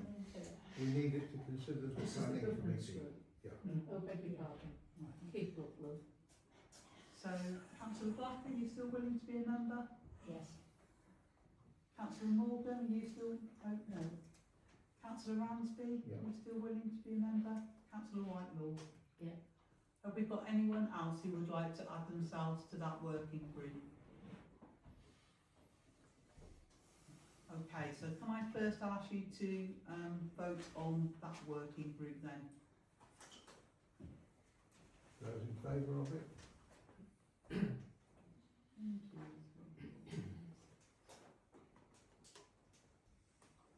14?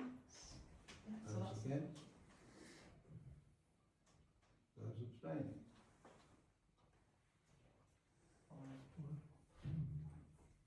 So that's carried, that one's continuing. The Code of Conduct Working Group has still not met. It is to review the Code of Conduct considering the NOW model. And this was suggested way back in the training that we had with YRCA. So at the time, and we have made additional members to this as well. So we've got Councillor Blacker, Councillor Lyles, myself, Councillor Whitelaw, Councillor Colling. So obviously I'm going to put Councillor Colling in brackets. Councillor Blacker? Yes. Councillor Lyles? No thanks. Councillor Whitelaw? Yeah. Anyone else like to put themselves forward to being on that group? Could do with a third person, because obviously I'm there to advise but not to vote. No?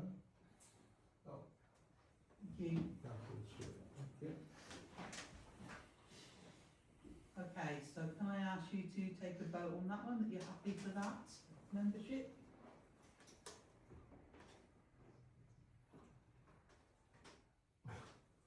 Fourteen. Those against? Those abstaining? 4. 5.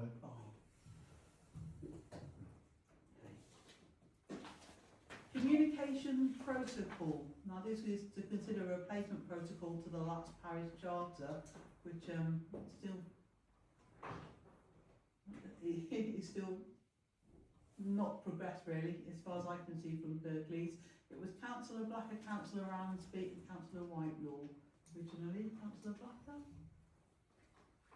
Yes. Councillor Ransby? Yeah. Councillor Whitelaw? Is there anyone else who wishes to join that working group? Councillor Wilson? Councillor Bellamy? Could I just make a point of order on this? I hope this is the same thing. One of the things when we were looking at the community governance review was that we did write to Kirklees and say, can we clarify, and re-establish the relations, which I think is pretty much the same thing as this. And, we've not had, we were given positive vibes initially, but nothing's come of it since. And I do plan to write to them again. I'm not sure whether that makes this redundant or not, I really don't know. I think the response we got then was it was all, well, the community governance review's got to come first. So presumably once that's concluded, they will pick up that baton of reviewing the charter again. I don't know if any of our people who've got experience of Kirklees Council can comment on that. That's what I'd expect. That's a generous interpretation. Yes, of course it is. I'm hoping that in the next few months we can actually get together with the joining parish councils and town councils and go jointly to Kirklees as a stronger body. So we'll see how that pans out. Okay, do you want to vote on that membership then? Those in favour of Councillor Blacker, myself, Councillor Wilson and Councillor Whitelaw. And Oh, and Councillor Downing, sorry. Apologies. 10, 11, 12, 13, 14, 15, 16. Yep.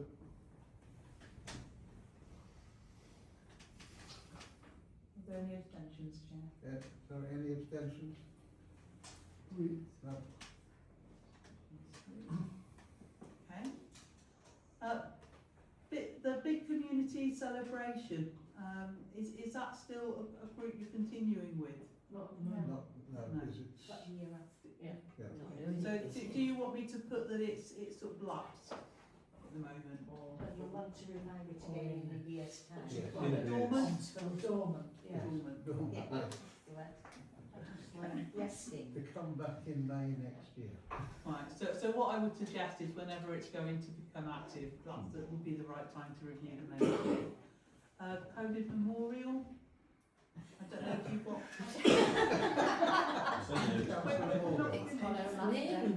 So, Councillor Morgan. Can I suggest that this is closed, COVID Memorial? The COVID Memorial Garden at Holme is taken by a working group, because I'm part of it, looking after the garden. And we're only waiting for the plaque thing from planning, aren't we? That's the only thing that's outstanding. Well, I think there are two. I think the working group probably does need to stop existing. I think it's done its work. There are two outstanding issues. One is the one that's holding everything up really is the approval from Kirklees Council for the plinth, the stone plinth, on which to put a plaque. And once we've done that and we know how much that costs, then the remaining money will go to the Friends of Holme Library to do some more planting. Councillor Sherwood. Can I question that? Because there was £6,000 for the COVID memorial, Yes, there was. Yeah. and Holme Open Garden said it would put some money towards it if need be, if more than £6,000 was required. So if there's money left over, that needs to go back to the Holme Open Gardens Fund. I guess it probably does, but we don't know how it's managed in Holme. I think is up to the Friends of Holme Library probably, but we won't know how much this money is until. No, I Yeah. appreciate that. Yeah. What question is, you said it was going to Friends of Holme Library. My understanding is Holme Open Gardens has paid £3,500 at the moment. We've already, I can't remember the exact figures Right, now, but okay. we did put, I mean, from the COVID memorial, there was some money went towards the planting, because Yes, yes, there was. we had to do a quick, Yeah, definitely was. which, it does his magic to get something paid quickly. I guess what I'm asking is, can we clarify what happens with the remaining money? That probably needs to be clarified at your end, I would say. Okay, thank you. Yeah, but as soon as we've got the go to get this plinth done and get things done, then we can wrap this up properly. But certainly the working group doesn't need to exist anymore. So should the council expect to hear something from Friends of Holme Library then as to where that money should go? So it's not Friends of Holme Library's decision as to where that money should go.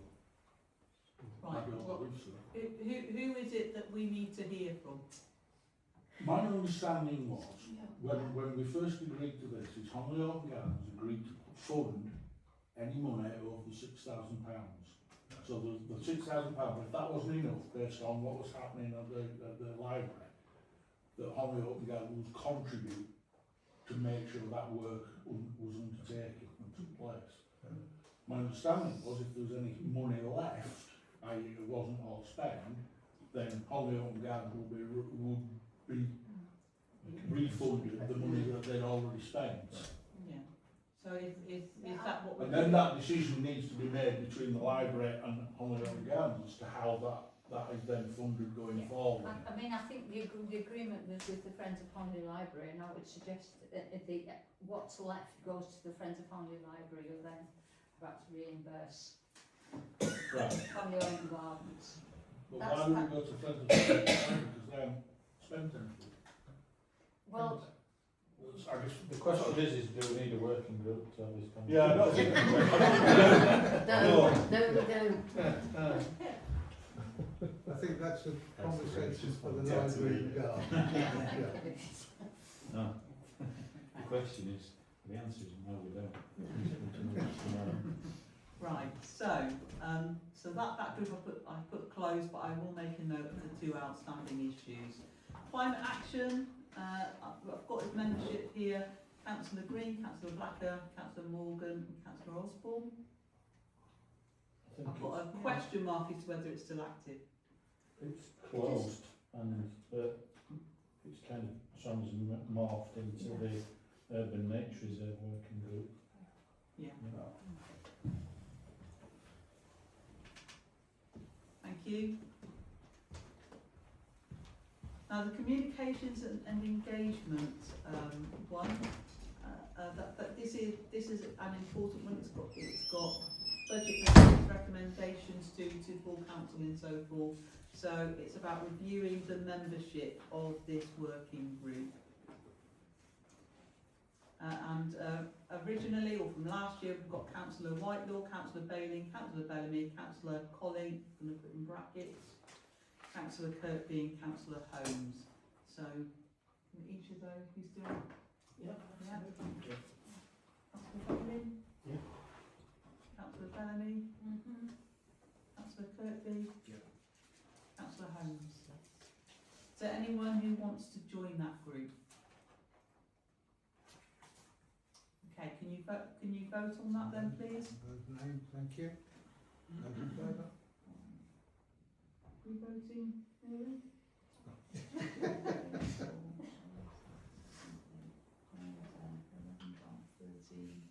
14, 15. Those against? Those abstaining? 2, 3. Next group is the civil police. Are we closing I that, think we Chair? should close that. No, keep going. Oh, for one more reason. Okay. Yeah. All those completed, I'm sure we can close that. Civic Vision. I've got Councillor Holmes, Bayling, Kirkby, Morgan and Whitelaw. Councillor Holmes? Yeah. Councillor Bayling? Yeah. Councillor Kirkby? Yeah. Councillor Morgan? Councillor Whitelaw? Is there anyone who wants to be added to that group? Okay, can I ask you to vote on that one then? Yep, those in favour? Just to know, Steve and myself were on that as From the other side. trustees. So Yes. No, it's now yourself and Councillor Bailey. Ah, yeah. Councillor Bailey's on it. Ah. I mean, I guess we're only interested here in the council committee members, aren't we? Yeah. Okay. Okay, anyone?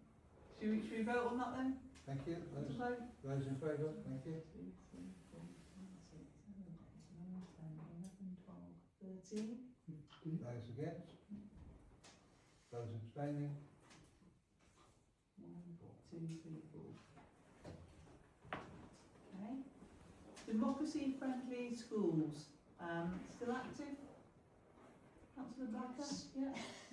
So, and I've got Councillor Blacker. I think Councillor Holmes is leading it now, so.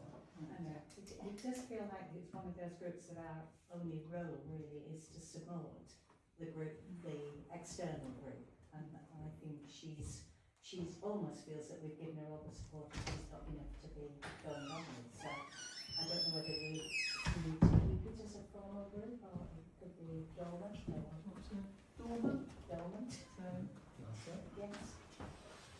okay. resting, yes. Right, so again, if it needs to be resurrected, it can look at the membership there. Community governance review. Councillor Bailey, what's your thoughts on this? Well, as I said at the, I think at the last full council meeting, it's largely out of our hands now. But it may be that there is a role for us in the future. So there's nothing for us to do at the moment.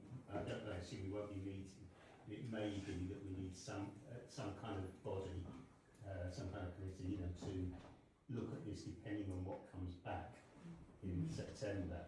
So I'm going to suggest, if Councillor Spellerly and Green want to agree or not, but I'm going to suggest that we leave it in place. But it won't be doing anything until it needs to. Okay. Does anyone want to join that group? Yes, please. Okay, do you want to take a vote on that then? Those 4 members, those in favour?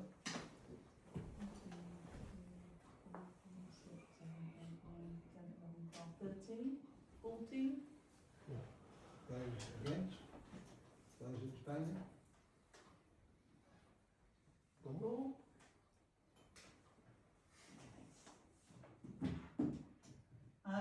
Safeguarding. Councillor Blacker, does this need to, well, I think this needs to carry on, doesn't it? Yes. We're not quite finished there. Yeah. So I've got one at the moment on here, Councillor Blacker, Councillor Bailey, are you still happy? Yep. Councillor Green, are you still happy to be on this one? Yes. Councillor Stewart? Yes. Okay, anyone want to join that group? Right, can I ask you to vote on it then, please? We're worried about that. 13, 14. I might be in a few states. Okay, thank you. Abstentions? Anyone? 5. 1, 2, 3, 4. Okay. And then finally, the local plan reference group, and this is definitely ongoing, I know. So I've got Councillor Blacker, still happy to be on it, Councillor? Yes. Councillor Wilson, Councillor Whitelaw, Councillor Ryler, Yes. Councillor Ransby. Yep. I'm going to put Councillor Collins in brackets, Councillor Lyles, Councillor Bailey. Am I in?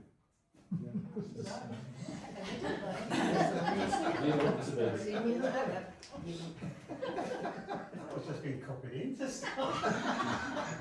I thought you made a really good contribution last time. No, I decline, thank you. I will withdraw my valuable contributions. So we're adding Councillor Bellamy. Is anyone aware of Councillor Davis? I've not heard from him, so I'm tempted to think I would leave him there until he tells me All I otherwise. can tell you is that when I've been in discussion with him, he said it was really difficult for him to find time to be involved. Right. But it's probably a good idea to Yeah. keep him in. Yeah. Okay. So you are voting on that then, please. Those in favour of those names, thank you.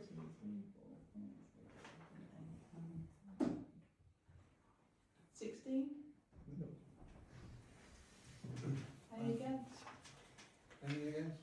Any abstentions? 1, 2, 3. And the remaining working groups will be determined by the committees. Thank you. Item 24, and we are somewhat lagging in time, so we need to be aware of that. Item 24 is the, I've lost a bit of my Interim. Thank you. Internal audit report, and I think Rich is going to. The report. Yeah, seemed to go pretty well. Our internal audit, she's a bit of a stickler, so she always has to find a few things that are wrong with us. Mainly it was about stuff to do with us changing over to Unity Trust and having this sort of dual authorisation system, and she wanted more information about this multi-card thing, which I have eventually got working. You may remember from finance that I haven't managed to get it to work, but I have actually paid for quite a lot of stuff with it since then, so it is important that we do have sort of, it does turn up in our risk assessment. So there's just a few things to do with that. I know we sort of passed the financial regulations earlier, but it is down to be reviewed by myself, Councillor Blacker and Councillor Wilson. That is one of the Finance Committee's working groups. And I do think that needs looking at in terms of some of the stuff that came up in the internal audit and in terms of reviewing the changes that we made a year ago. So that's something that we will be looking to do in the next couple of months if Councillor Wilson and Councillor Blacker are okay with it. I'll suggest a couple of 3 days, yeah? Yeah. I mean, it doesn't need to happen until finance really, but I was just making the point that we should really be considering it.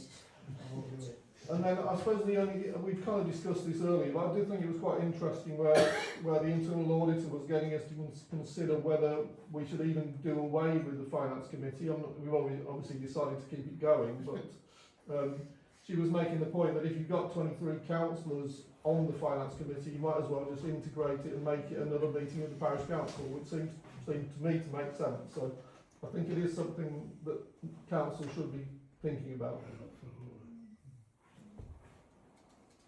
Make council meetings even longer. No, you would have a separate meeting that was basically finance focused. It would be a council meeting rather than a finance meeting. Well, we'd have to do the same service really, shouldn't we? Yeah. Because they sit to talk about. Well, maybe that's something for the governance group to look at. And the next item is the land charity authorised signature. And that's, I think, to approve Tom Dixon, Councillor Dixon being the approved signatory. Yes, so we've received from Holme Valley Land Charity a request regarding authorising signatories of the corporate trustee, which is Holme Valley Parish Council. This is required for land registry purposes regarding a land sale. The land registry forms can only be signed by corporate trustee signatories authorised by a resolution, and this is the motion that you're looking at, to approve Councillor Tom Dixon and Councillor Andy Wilson all as authorised signatories for the corporate trustee of Holme Valley Land Charity. Those in favour? No, I have a question to ask. Come on. My question is, do both of you have to sign the form, or just one? Well, that. I approve them. Oh. Those in favour?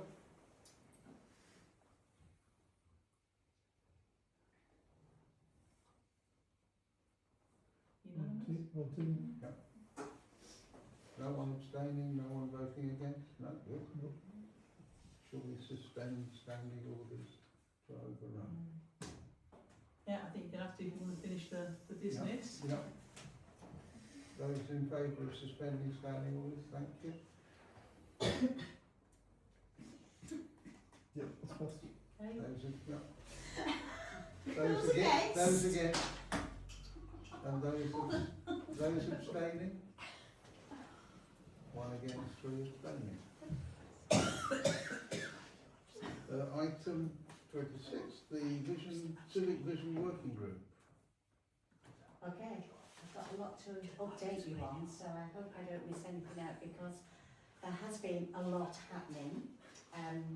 At the last full council meeting, you approved to engage Karen Horton to develop a financial strategy to find funds for the development of the Civic. She's started that work, which is great. She will shortly want to be paying for some of that work, so that will. Do we need approval of that, or have you already approved that? I think.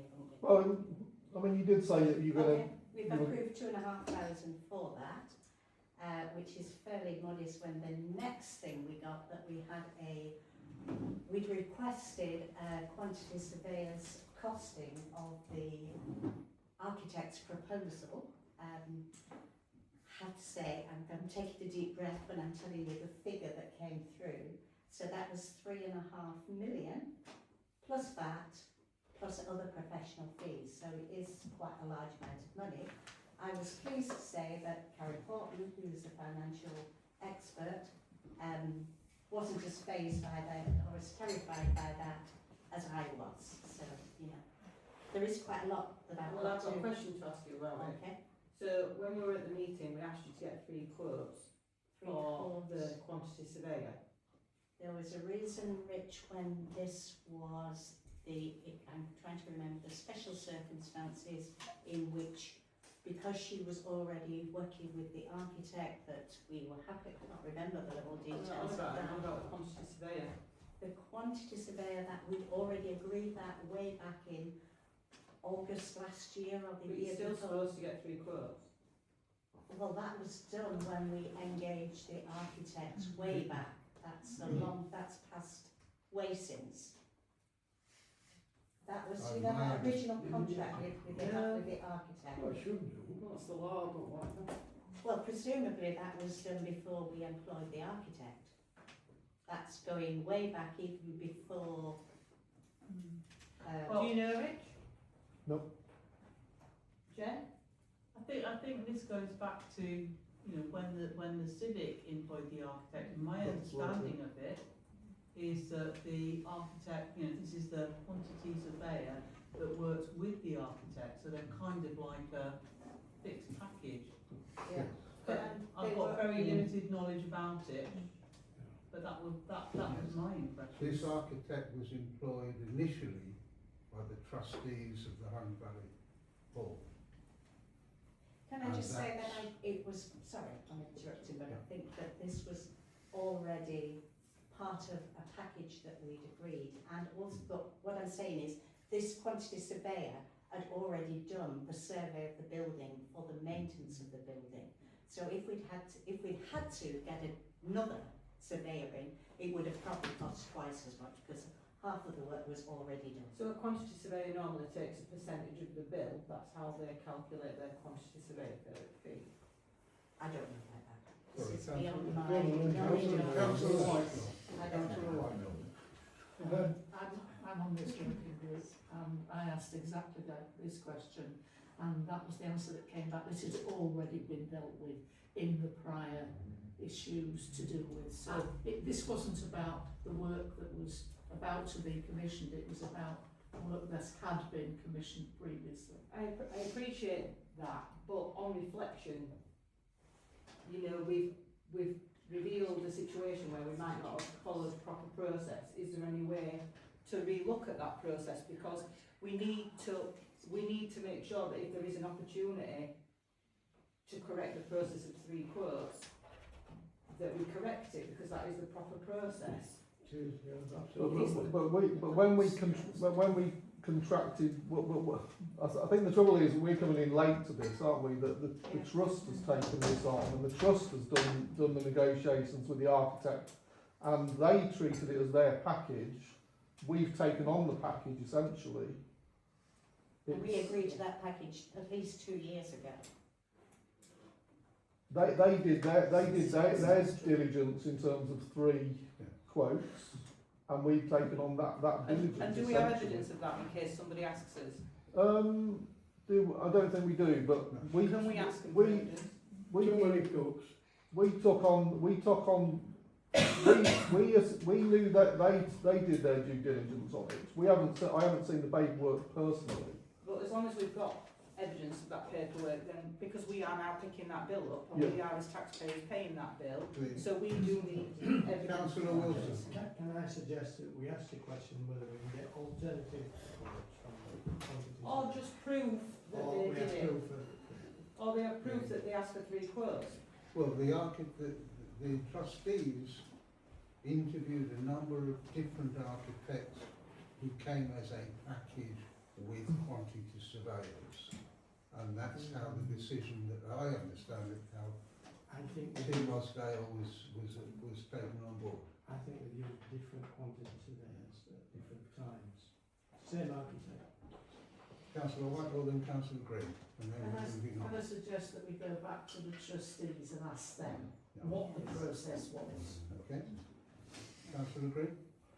I presume whatever the trustees of the civic did, it was minuted in somewhere in one of their meetings, so if we can just see that decision clearly minuted, then Well, perhaps we'll, it's we'll ask Jen to write to the trustees asking for the procedure they followed in appointing the architects and quantity surveyors.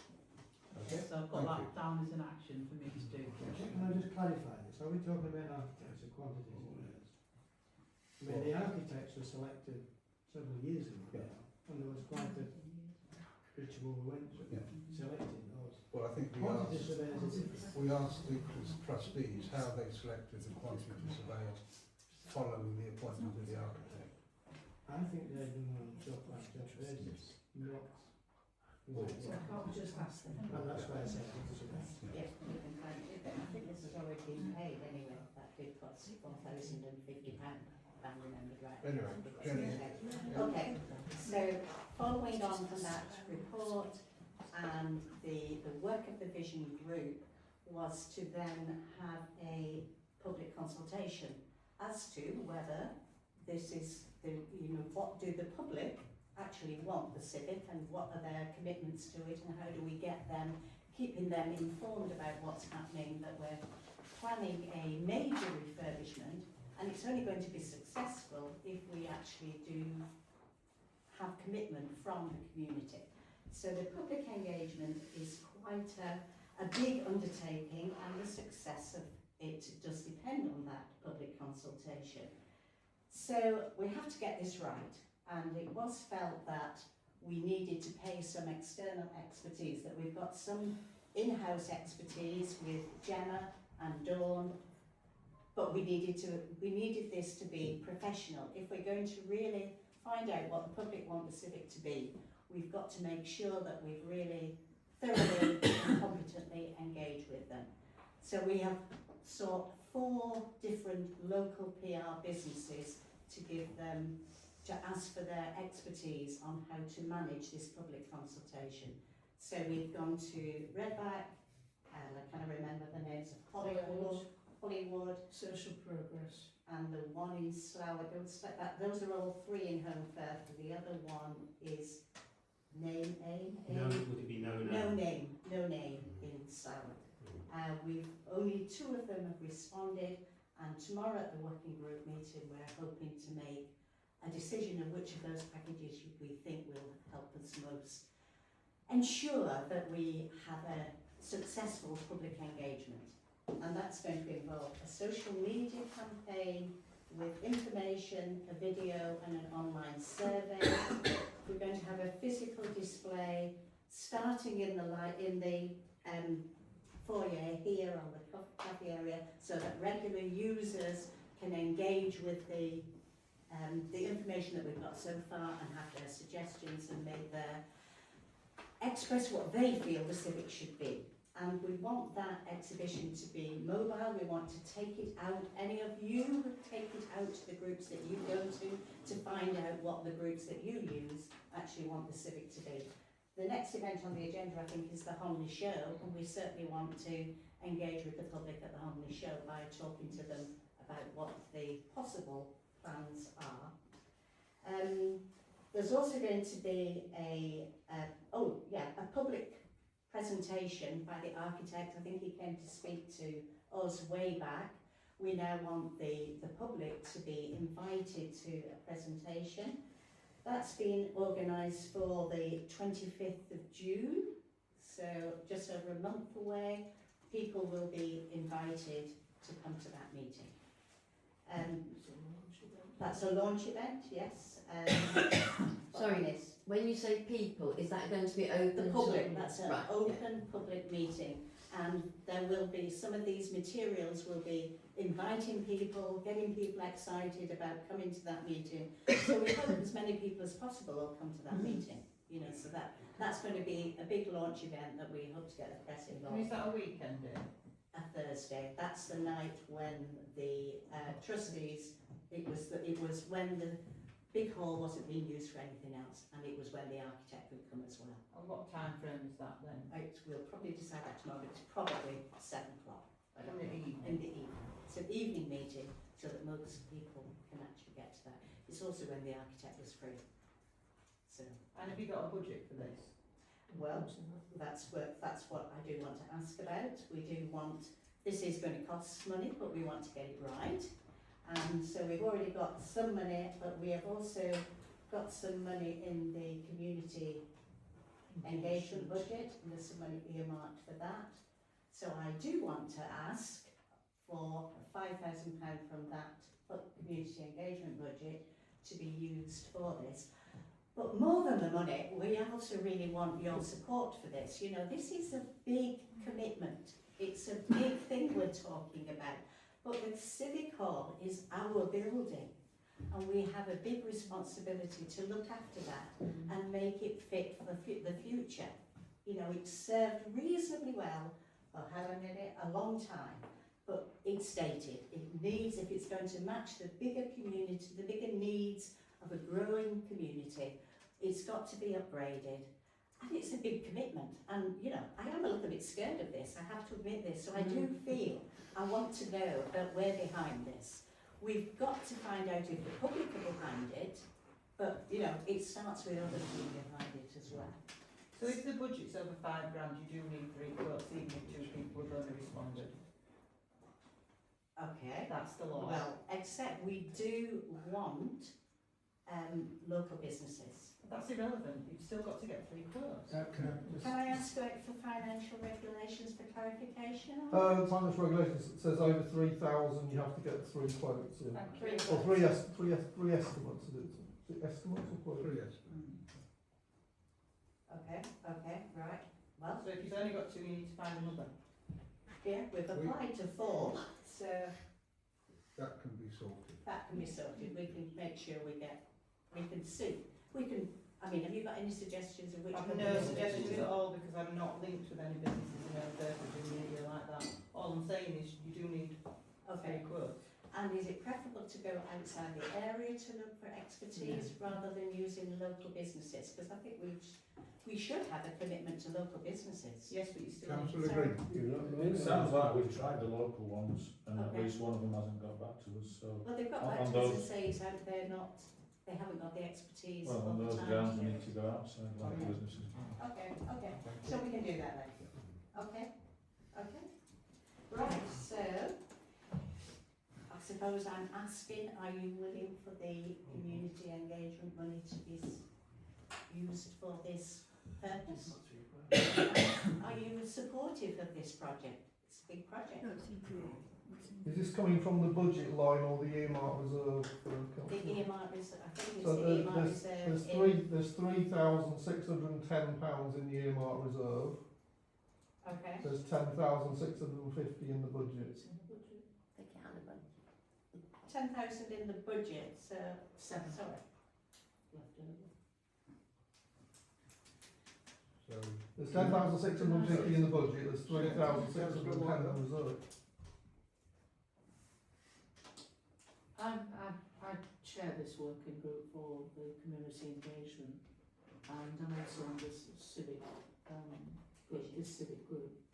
And what's become increasingly clear is that you can't divide what goes on in terms of the parish council community and engagement and this civic project. They are absolutely interrelated.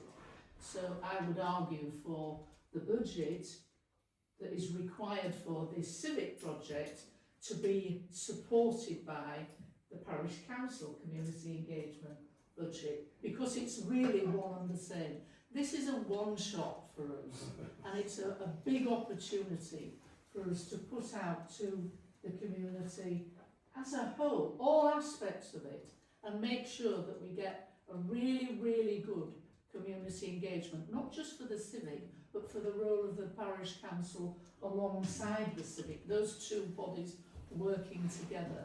So that, that's my pitch, if you like. I would absolutely support this money going from community engagement to the civic, because it's a high priority at this point in time. And whilst there are other things in our community and engagement plan which we would very much like to fund, for me this is the priority at this point in time.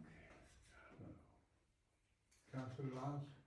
The civic does belong to the community, and we should support it as a parish council. I haven't got a problem with that at all. I just want you to follow the correct process. Yeah, sure. And we do. Well, you Follow clearly the correct weren't process. going to, and you need to check. We were.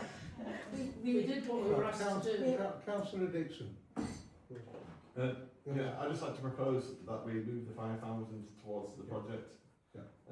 So it's from the budget, from the Communication, 10,000. communication engagement budget line. Well, I was going to ask, what is the amount reserved for? Is it allocated for anything? Well, it was originally for a screen, you know, like a video screen. There's £3,610 left in it. I don't know how far we've got with that, the sort of screen project. But it's there. It was there originally for that. Right. If that's going ahead, I was going to say, if that's not going ahead, we should just use that money first and whatever's left over from the other pot. But if that screen project is something that's still ongoing, then we should just use it from the 10,000. Well, it has been asked about, hasn't it? So I think Sorry? the screen has been asked about again. Yes. Right, so we should use it from the 10,000 then. Yeah. So that's my proposal. Can we transfer 5,000 from the 10 to this project? Would that? Yeah, of course. Yeah. Yeah, of course. Please. And can I just make one note? There has been no attempt to circumvent any sort of standing orders or anything else. It's just two people who were asked to comment, asked to make a quote, haven't. And therefore Jenny has sought advice. There's been no attempt to circumnavigate anything. And I kind of don't like the implication that there was something underhand going on. And then with that, I'm moving on to Holme Show. We need to vote. All right. Okay, we need to vote on the We need a 5,000. seconder as well first, don't we? Yeah, fine. Voting on moving So- £5,000 to this budget. It's not moving it. It's approving the expenditure Approve from the that expenditure. from Thank that you. budget line. Yeah. Okay.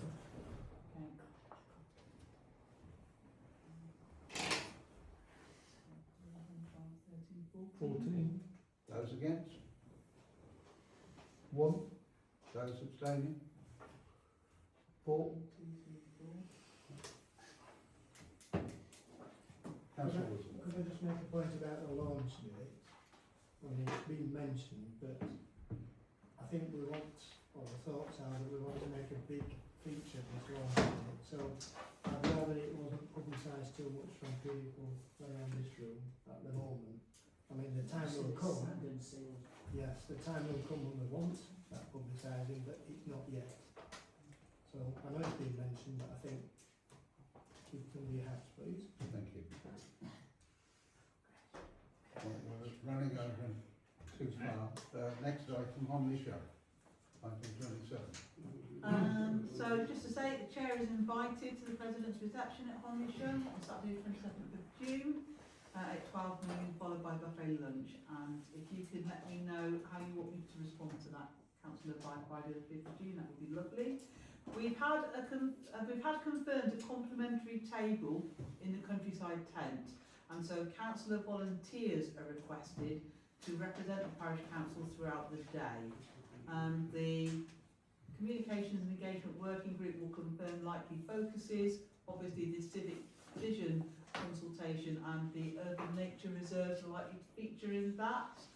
As you may be aware, the assistant clerk is on leave from tomorrow, so what I'm going to propose is that I will email out all councillors tomorrow and ask for your availability to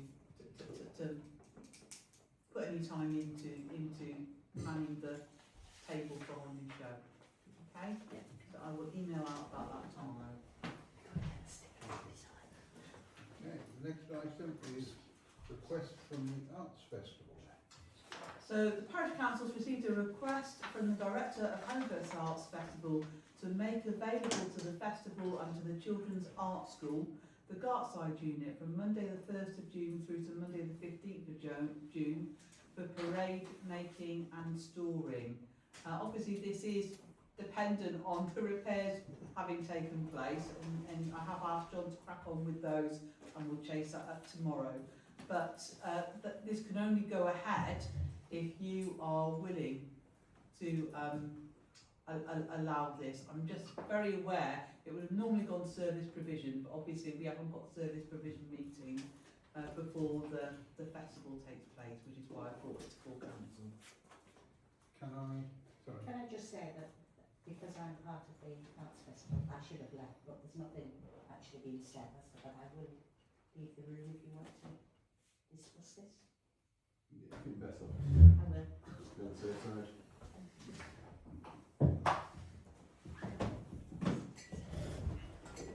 Councillor Hicks. Yeah, I was waiting for it to leave first.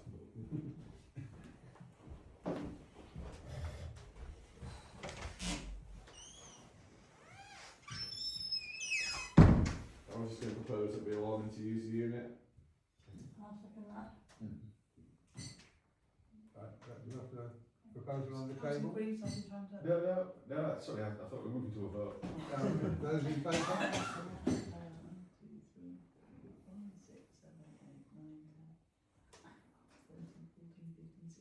18. Yeah. Anyone against, any abstentions? No?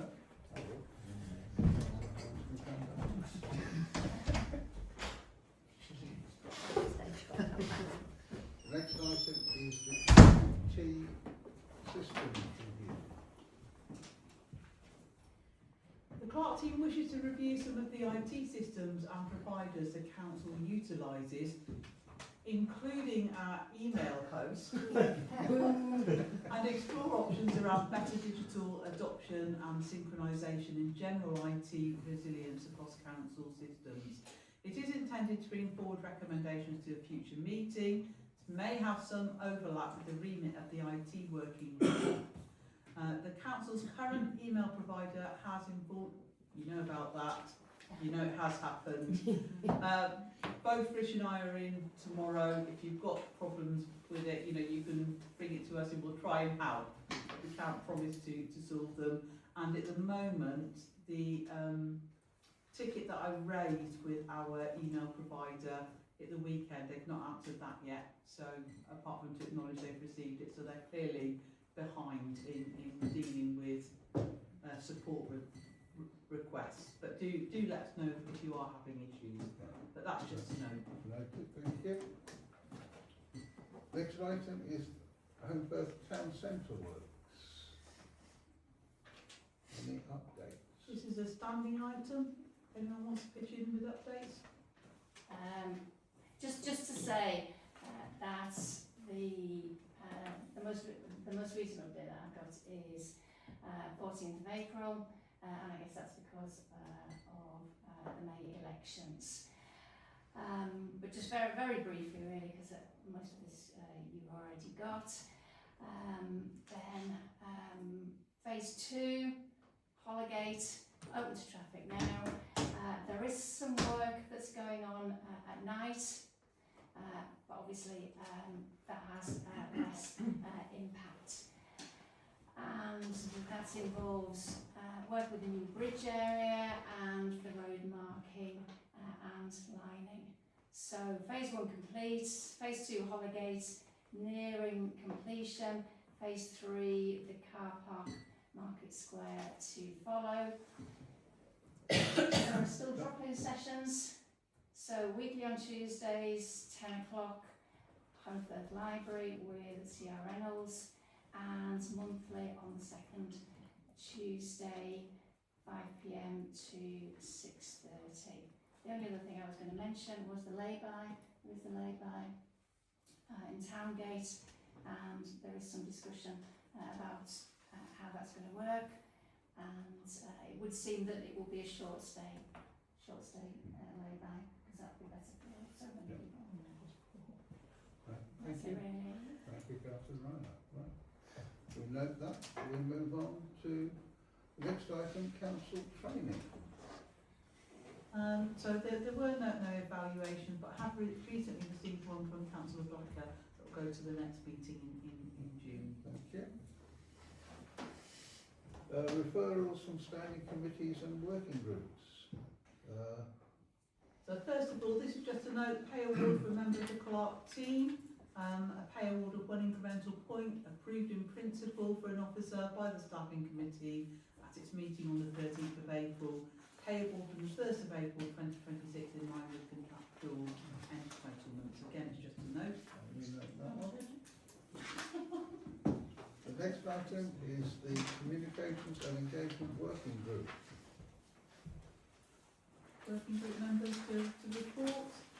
Yeah, it's what I was saying before, really, is that there are a number of things that's across working groups. Some of the work to do with tourism has come under the communication engagements umbrella, if you like. We've done the video, that whole series of videos which we commissioned in order to publicise what's going on in the valley. And really there's a whole bunch of things that are ongoing. But as I say, the civic engagement process and communication really is taking priority. Thank you. We'll note that report. Thank you very much. Next item, Local Plan Reference Group. So Member Gemma was wanting the next meeting of the group to be arranged. Yeah, I thought that now we know the Okay. people are in it, I thought we'd email out tomorrow, Rich. Okay. No. So next item is Local Plan Reference Group.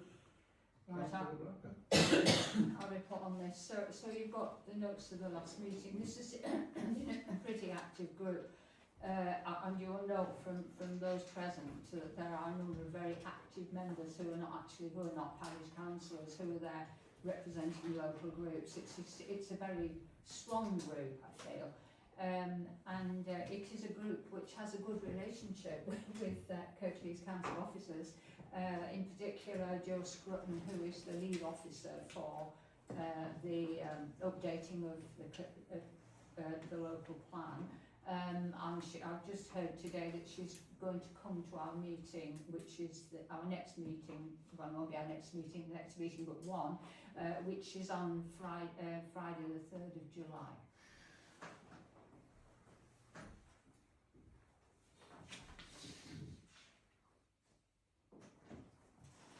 Thank you.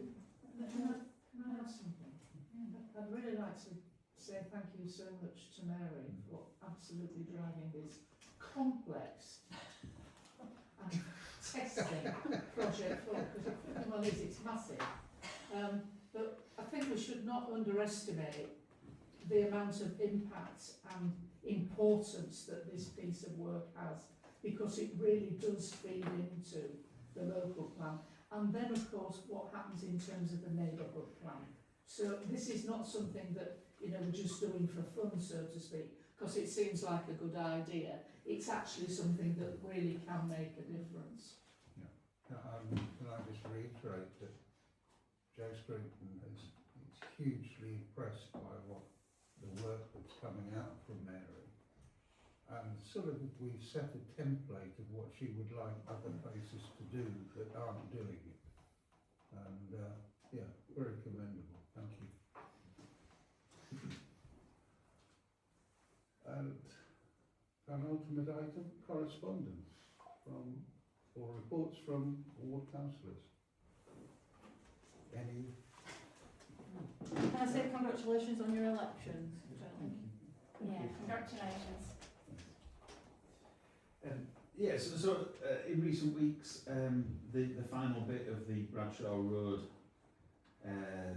highways work has been completed, which was the double yellow lining of some of the junctions to maintain sight lines. So it's just on Stone Lane Junction, Fisher Green and Long Lane. So they put the lining in there. Police and parking are aware of it. We've had one person who thought that they wouldn't be enforced. They've got a ticket. Weren't happy about getting a ticket, but they were parked. They were parked there for 3 hours. On brand new, gleaming double yellow lines. No, the only disappointing bit was they didn't put it up on Facebook, because I thought that had been quite nice to just reinforce, that they're there for the sign. But it's doing the trick, so the Bradshaw Road works are complete now. So the upper section is the speed bumps, the mid section is the sight lines, and a little bit down by the Scout Hut is the deflector, so people don't drive straight through the junction. The other bit, which is related, is Oldfield and the speed limits on that. So the Oldfield speed limit has been reduced, but I still think there's an issue with the sign on Cross Lane. I don't know. Do you know, Alison? Is it? One? No, it's on the top. It's on the top row. Yeah. So Oldfield Village is now 30. But there is an anomaly in the Hagwood Junction is still 60. Even though the main road is but highways won't move on that. But I think there's still an anomaly on Cross Lane. In that at the Holme side of Cross Lane it's a 30, and at the Oldfield side of Cross Lane it's a 60. But there was supposed to be rectifying that, but I think that's a historic issue for some reason. But other than that, and the elections, I can't really think of what else. Celebrate the shortest bike track in Parish. Yeah. So just to reiterate, in case anybody's confused, it is not a microcycle path that runs for 8 metres. The deflector does a job of slowing turning traffic. The cycle path is a beneficial feature in that it means you don't have to do any of the drainage or groundworks. So if you closed up the surface, you're going to have to do some drainage works. So not closing it up saves thousands of pounds. So it's not being closed up, and then they give it a purpose, which is a cycle path. But whether anybody ever takes a bicycle up, it's immaterial. The fact is it saved a fortune, so there we go. Thank you. Last item, items for public discussion. New chair. New chair? Yeah. Can I suggest that we also talk about the upcoming public engagement regarding the civic? I thought, Without, in due course, we don't want to mention the 25th. When we get to go ahead. maybe after the civic leasing Well, thank you everyone for your